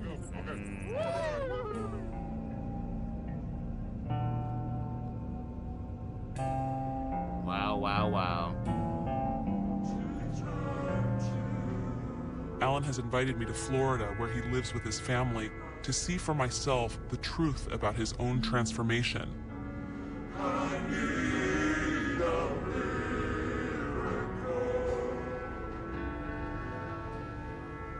Alan and Leslie have been married for 13 years, and I have to admit, I had a lot of questions about their relationship. How long had you been out of the gay life before you two met? I first sought help in 1991, and so this was 1996. So it had been a couple of years since I had really left all of it behind. Was it a different feeling when you saw and met Leslie than you would have had amongst men years ago? It was so different. There was something so deep about what I was attracted to in Leslie that I wanted to spend the rest of my life with her. Look at that fun part, guys. Does that look like fun? I'm really Starving? Dude. Daddy's tummy growled so big. Yes, it did. Alan and Leslie got married in 1998 and now have 2 children. Because their son and daughter are both adopted, they've had to face questions about the validity of their marriage, whether it's about friendship or something more. So you can have 2 straws and sip out of them like mommy and daddy do on all of their drinks. In his recent book, Leaving Homosexuality, Alan says trouble with infertility issues prompted the adoption of their 2 children. He also writes that after a somewhat rocky start, the couple has enjoyed true physical intimacy. I'm gonna ask you something personal, and if you can't answer, it's okay. Fine. You know, but what did it feel like to be with a woman? Well, it wasn't weird to be naked. It wasn't weird to be, she was Leslie. She knew everything about me, and she loved me anyways, and I'd never had anybody like that, aside from Jesus. So it felt natural. Felt natural, absolutely. And has every day for our entire marriage. She is my wife. She is my very dearest friend. She is who God created me to be with.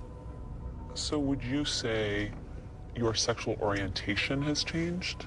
I know that I was once attracted to men in a way that I couldn't live without on a daily basis. Minute by minute, every single part of my attraction was focused on men, and today it's not. Does that mean I'm not tempted? No, of course, I'm human. Maybe I'll be tempted till the day I die, I don't know.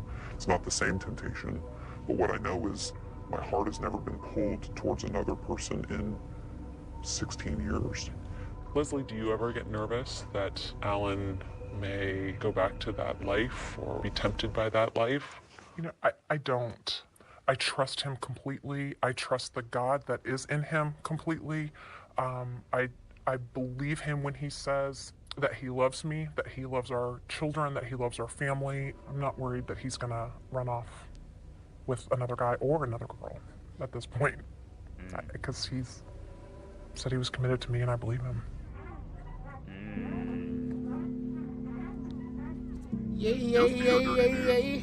Just a few weeks ago, Alan Chambers in Exodus rocked the Christian world by renouncing the idea that therapy could make you straight.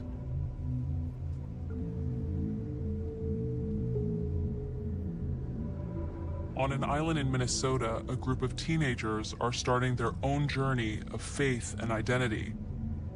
And then I have like my full life, it's like, that I can't do. And this couldn't be more different from what I've seen so far. For 1 week out of every year, this island is home to a group called the Naming Project. That's the labyrinth, there's the gazebo. Come follow. And there's the stairs! Oh, yeah. It looks just like any other summer camp, but there's a big difference. It's really great to have a place where you can just be totally gay and totally Christian. Your hat's too tall. Take my hat off, somebody. Come on, man. Trump finna stop that shit. The camp was co-founded years ago by Jay Weisner, a gay Lutheran pastor who had his own painful experience trying to change his sexuality. Thank you, Lord, for giving us food. Thank you, Lord, for giving us food. Thank you, Lord. For 10 years, he prayed to be straight, dated women, and even got engaged. It never worked, and it only made me more broken and more hurt and more confused. It was finally being able to say, I'm not God, and I'm not going to be able to change this. That's when I finally felt reconciled with myself as somebody who's gay and Christian. Jay helped create this place for kids who are trying to find that same kind of reconciliation, a place where they can feel accepted as both gay and Christian. Hallelujah, praise the Lord, right where we are. Girl, what is that motherfucking move, girl? My first glimpse takes me by surprise. And we got Julia. Let's get some music going. The Naming Project is the first Bible camp of its kind. What Perhaps in the the first place in world? history where worship No, this sessions is come a gay after Christian camp. This is a homosexual Christian camp, girl. Trump finna fuck all this up. Oh yes, he's gonna be like, but it's time to have a stop to Baby, that. Heritage Foundation, That's all what them, he girl, said. this is a big no-no, girl. This, Yeah. y'all in the woods too? Oh Lord, this how horror movies start. Girl, Michael Myers gonna come through for real, bitch. Michael Myers. And guess who it is? Almost Trump. every camper here Trump brings a Myers. story of rejection and judgment. Okay, Brad, who have we chosen? We have chosen Juliet. For 17-year-old Julian Ramos, his rejection came only 2 weeks ago at the Christian camp he'd attended since childhood, the place where he thought he'd be right now. The day before I was supposed to go, the head director at the camp decided to, give me a call, and he had said that because I was very flamboyant, because of the calls from parents and teachers and pastors in the area, that they were going to let me go because I was gay. Of all the places that would turn their back on you, this Christian church essentially, I would have never thought that they would turn their backs on me, ever. Julian's mother helped him find the naming project as a consolation for the summer he'd lost. He came out only a few months ago, and it wasn't without a struggle. Because you were raised in the church, have there been times where you really tried not to be gay? Oh yeah. I always thought, well, if I could like this girl and go to prom with her, or if I could try and date her, then everyone would get off my back and the church will be okay and I'll look straight. You can't escape it. You really can't. Could you ever see yourself doing that? No, because to me that's lying. So therefore it's another sin. Hello. Sin. It's why so many of these kids are here, because of a few passages in the Bible that condemn them for being gay. Today, program director Ross Murray is leading a discussion on scripture. And I'm curious, how does the Naming Project, a Christian organization like Exodus, deal with these interpretations? There are people that want and need rules in their life. And if they read scripture, they can find rules and ways to live. They can find that there. About those 6 passages that condemn homosexuality, Ross has this to say. Whatever we're looking for is what we're going to find in there, which is why someone can be really comforted and really love a particular verse and someone else hates it. I do not want the entire conversation about sexuality to be just about 6 verses. This is a very big book with a lot written in it, and it's kind of dumb to say that there are only 6 verses that really only apply to it. For some, this is a discussion that brings back difficult memories. Okay. Everything that I know about the church and about Christianity was just taken away from me because I was gay. You lose your identity. So how do I get back to me? How do I get back to Julian? On the 6 days that he created, when he created people, it was very good. So when he created me, was I still very good, or was I a defect?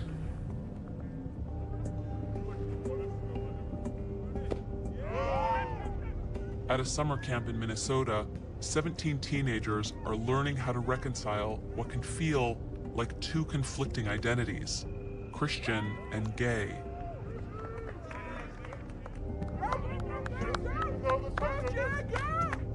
So I guess what would camp be without a little kickball? But in the case of the gay kids, it's not just kickball, it's show tunes kickball. This is kickball with a gay-friendly twist. To make it from third base to home plate, each runner must sing a show tune.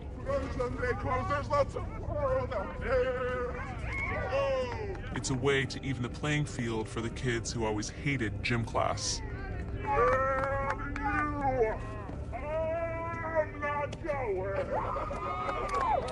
That filter made me want to say 4 months. I just like being able to be myself here, because at home you kind of have to, some places you have to kind of watch it, and others so here I can just be myself and nobody cares. For a lot of them, coming out means rethinking everything they know, starting with themselves. And as I grew into becoming a teenager, I remember praying at night that God would make me different, that God would make me right. Right. Pastors Brad Frostley and Jay Wisner We've had those are leading moments, them through one of the especially when we're toughest younger. lessons Hell of yeah. the week. I invite you to come forward and to first look into that mirror and see yourself as gift. Created To face their own reflection and accept it as something good. Hannah, child of God, look at you. Don't look at me. This is the heart of the Naming Project. For all the hurtful things they've been called in the past, here is a new name, Child of God. Here we go. Chelsea, child of God, look at you and not me. Look into the mirror. see what God has made. You have been made in the Shaya. Oh, Mashanya. Oh, I feel a Shakani up in here. For a popular kid in a small rural school, she's had to earn her place of acceptance. I was a cheerleader all 4 years of high school, captain. My girlfriend and I, we went to prom together my junior year. People were whistling and booing, and it got me really emotional. And I sat there and cried and just feel so rejected, because I know that's not what God is. I know God is love, and that's not what they were sharing at all. Chelsea's attempt to start her school's first gay-straight alliance was met with resistance. Of course. But after her first summer at the naming project, she went back to high school intent on reaching out to those who had rejected her. I'm trying to show them that what they've been taught isn't really the right and caring and loving way. But I don't feel like you've been successful at convincing a lot of people? I do. Like, I don't want to force it down their throats that what they've learned is hateful, but I'm just trying to do it through example and being myself and showing them that I'm a good Christian girl that loves God and loves people, and I want to show the world something different. The spring of her senior year, Chelsea became her school's very first gay prom queen. But her biggest challenge came closer to home. My family is overall generally very supportive, but my dad pretty much just ignores the issue. Is that hard for you? Very hard for me. My dad and I have never been the closest, but it's still hard because, I'm sorry. Okay. I just hope that one day I can show him that I can be good, and I hope that one day he can be proud of me and be proud of who I am and who I've come to be. What I'm learning on this journey is that all of these people are really searching for the same thing, from God, from their families, from themselves. It's about acceptance and how far you have to go to find it. Novelist Jonathan Odell is the Naming Project's guest counselor this year, and today he's leading a lesson in community.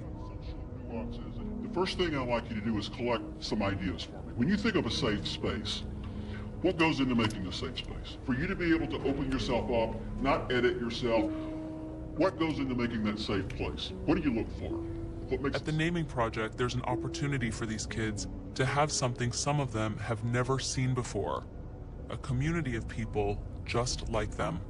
What are some things that came up? Just throw them out. Support. Support. But somebody will actually say, I got you. I got your back. I'm with you. What else? No judging. New judging. Okay.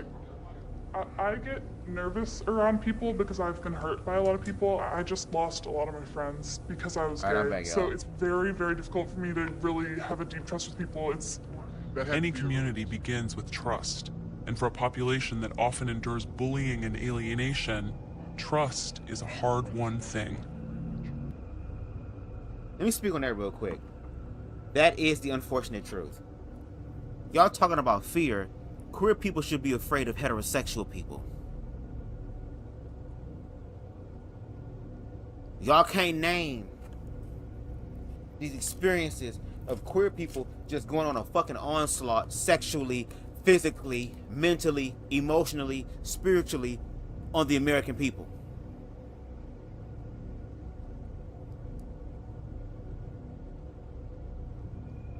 That even if you're in a place where you want to tell the truth, you want to share the truth, your truth is going to be interpreted in a different way, as opposed to y'all shutting the fuck up and listening so you can understand what's really going on. I mean, Jesus would have done that. I want you just to say with me together, this is a safe space. And say it like you mean it. Just say 1, 2, 3. This is a safe space. I'm afraid it's really rare to find that anywhere in the world. Like, here's one place I don't have to make sure my wrists don't bend wrong. This is one place I have to make, these people know me. And to be known, I think, is to be safe. Does that make sense? And there's so few people who know us in the world. At this point, you have to travel 1,000 miles maybe to a lake you've never heard of in Minnesota. Maybe it won't be that way forever, but that's a precious thing, this safe place. not far from where Exodus International held their annual conference, former founder Michael Bussey is living happily with his partner Scott. Hello. Welcome me home. How was your day? It was great. What you making me? Tequila chicken. And cut some fresh herbs. Yeah. He was in Some Scott's evangelicals arms. would say that you two are living in sin and living a sinful life. Does it feel like that? It doesn't feel interesting enough to be sinful, if that makes any sense. It feels so traditional in every other respect. Salt, what you need? Salt. It feels familiar because that's just true. The same things that any other family would do. A little bit of balsamic vinegar and then the grill seasoning. Yes, that should be flavorful. And I know that the love that I feel towards Scott and the love that we share together is the real deal. I know it's a genuine thing. I know it's a gift from God, and I celebrate it that way. When Michael walked away from Exodus, he let go of the idea that homosexuality was sinful. He left the ex-gay ministry, but held on to his faith. There are two things that are true about me. I am gay and I'm Christian. To try to deny either of those causes a split that is just unbearable. In embracing both those things, that I know and love God and I know that I'm gay, I've finally found a sense of wholeness that I never had before. Give us this day our daily bread, and forgive us our trespasses. Amen. Amen. At 56, Michael Bussey is comfortable with his two identities, a gay man and a devout Christian. What do you think God thinks of you? I don't think God has a problem with me being gay. I believe that God is a God of incredible diversity. There's a tremendous variety in nature, and I believe that being gay is part of that variety. We talked about being made in the image of God. Oh, Lord. And the way that we are blessed. I invite you to share those thoughts, how you have been reformed and renewed as we prepare to leave tomorrow. I've had the strongest faith that I've ever had in my entire life, and I can truly and honestly say that I accept myself for who I am. I know that I wasn't expecting to find so many amazing people. You guys, you have changed my life, and you have just given me so much hope that I can just be myself and be comfortable and be happy. Thank you. Gay Christians like Michael and Scott and the kids at the Naming Project believe they're children of God, destined for heaven. Christian conservatives have told them otherwise. I would have put Alan Chambers, the head of Exodus International, among them, but in our final conversation in 2010, he surprised me. There are people out there who are living a gay Christian life, active gay Christian life. God's the one who called them and has their heart, and they are in a relationship with Him. And do I believe that they'll be in heaven with me? I do. If they have a relationship with Jesus Christ, they will. When Alan Chambers made this controversial statement to me,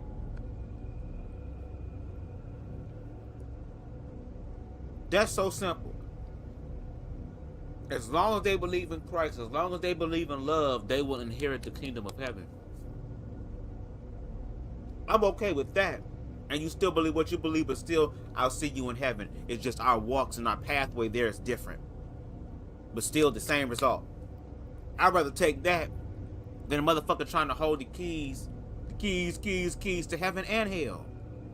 that he believed gay Christians would in fact go to heaven, it was an astounding revelation for the head of an ex-gay ministry. Little did any of us know, including perhaps even Alan, where it would lead. The 30-something years that we've been around, all of that time we've said, this is what causes homosexuality. This is what you do about it. And this is what outcome you can expect if you do it right. And I don't think that that's fair. While Alan Chambers began to preach a more inclusive message, his congregation was torn. They'd been told that unless they became straight or stayed celibate, they were not welcome in heaven.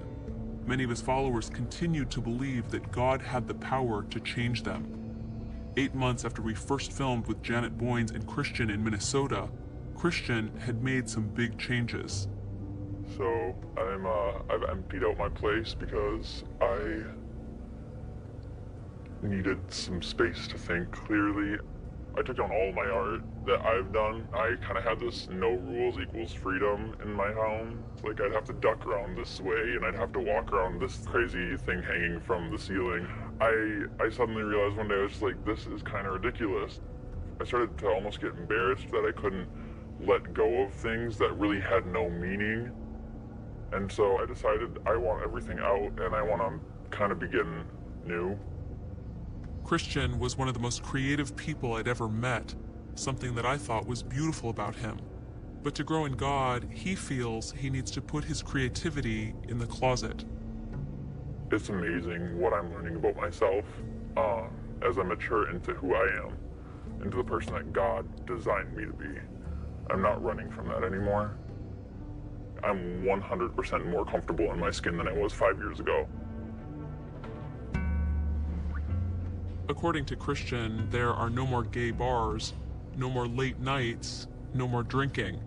Now, Christian is trying to strengthen the heterosexual man he envisions to be God's design. He goes to the gym 5 days a week, and he continues to seek counseling. But the question of sex and sexuality are both complicated ones for Christian, who has remained celibate throughout. People have said to me, you know, you're not accepting who you really are. I'm accepting who I am. I'm accepting all of my emotions and all of my feelings. I'm accepting them and I'm walking through them. I am finding my identity in Christ, not in my sexuality. Christian continues to put his faith in the ex-gay ministry. He still believes that prayer will make him straight. It's the kind of thing Exodus has promised for 3 decades. But just a few weeks ago, Alan Chambers and Exodus made headlines again by renouncing this basic tenet of their ministry. In a church in Los Angeles, I caught up with Alan to hear for myself what he had to say. There have been some big changes at Exodus. What would you say provoked them? You provoked them. You know, I think it was that last question that the whole show ended on. Who can know Jesus? Who's going to heaven? People who know Jesus are going to heaven. Who can know him? Anyone who wants to. Do you think that reparative therapy has been damaging? I think that there are aspects of it that set people up for unrealistic expectations, and that can be harmful. That there is an offer of a cure. This will change your orientation 100%. How can we say that?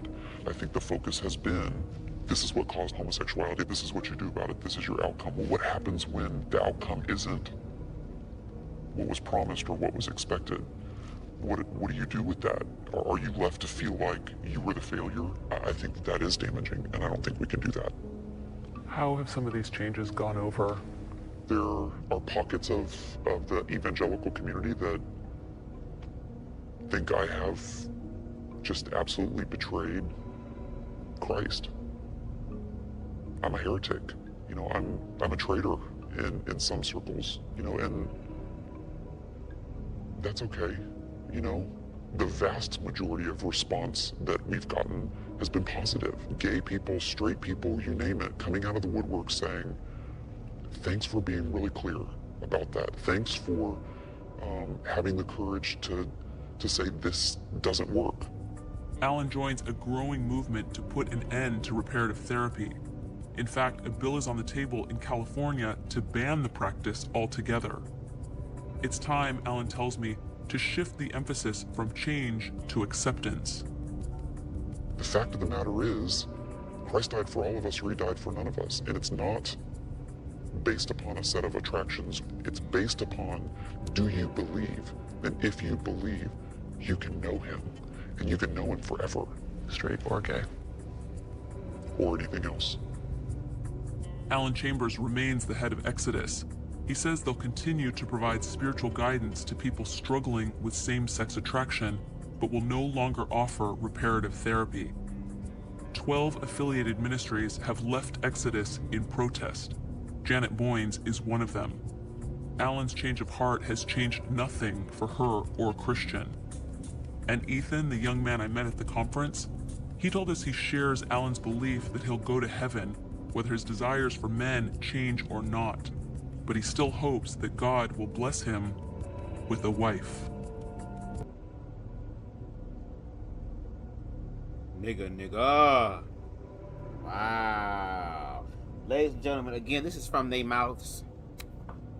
I'm just preparing y'all for what's to come. I'm giving y'all all the history you need, bitch, so that when the test comes, you know exactly what you need to be doing. Okay, again, I don't have to lie. My works speak for me. Deshaun, if you're still there and not asleep. No, I'm here.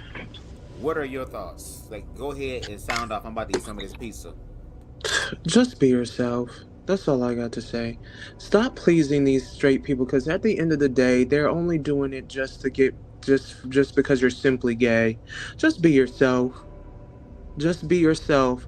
And you gotta know God. Personally, a relationship with God of what He's saying to you, not other people of what they're telling you. Because it's gonna destroy you in the long run. That's all I gotta say. I agree. Sorry, y'all. But yeah. Queer people, I already told y'all the future or an inkling of what the future would look like. I want to believe there are people that are going to stand in the gap and actually, who are walking in Christianity, actually be Christian.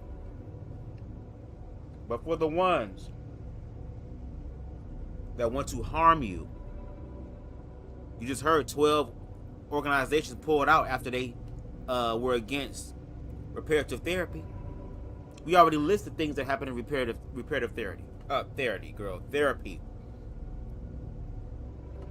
So what else do y'all need to see? They see us as undesirable. They don't want to get to know us. We're the weird kids. We're the cringy kids. We're the drama club kids. We're the nerds. We're the undesirables of society. And they've been proving this to us. So going forward, especially in these next 4 years, get yourself together. This is not meant to scare you. It's meant to inform you. What you do with the information afterwards is up to you. But we've been up here long enough. Shout out to y'all for rocking with me. Shout out to Queen Spicy and Deshaun being here. Shout out to the replay gang. Yep. Please make sure you hit that like button because it helps this channel to grow on the algorithms. Alright, we're at 822. If you like the vibe over here on BubzDaGawd, please make sure you hit that subscribe button as well as that notification bell so that you can stay up to date with all of my edited content and live content. If there's anything on this channel that stuck out to you, I ask that you please screen record, or even on your platform, give your own review of my commentary, okay? Just make sure to tag me, BubzDaGawd, in it so I know it's real. And if you feel compelled, you can definitely hit me up in that Cash App, $BubzDaGawd. We be putting in work. We be sitting here informing ourselves, therefore informing others. You know what I'm saying? I can't get time back, but I can be compensated for it. You know what I'm saying? So if you feel compelled, again, $BubzDaGawd. Deshaun, thank you so much for joining me on this live and giving me your commentary. And I will be talking to y'all very soon. There's going to be a very interesting conversation tomorrow. If y'all don't know, Boss Man is going to be doing a part 3 on the LGBTQ conundrum. So if y'all want to watch it, you can watch it through his platform, okay? So that you can, you know, support his platform and help his platform to grow. And over there, he'll actually highlight your questions and answer them. So shout out to him, okay? Tomorrow, 9:30. Anything else you want to say before we end? Deshaun, are you good? I think that's all I have for today. All right then, Deshaun, thank you very much. And until next time, everybody, peace. Peace.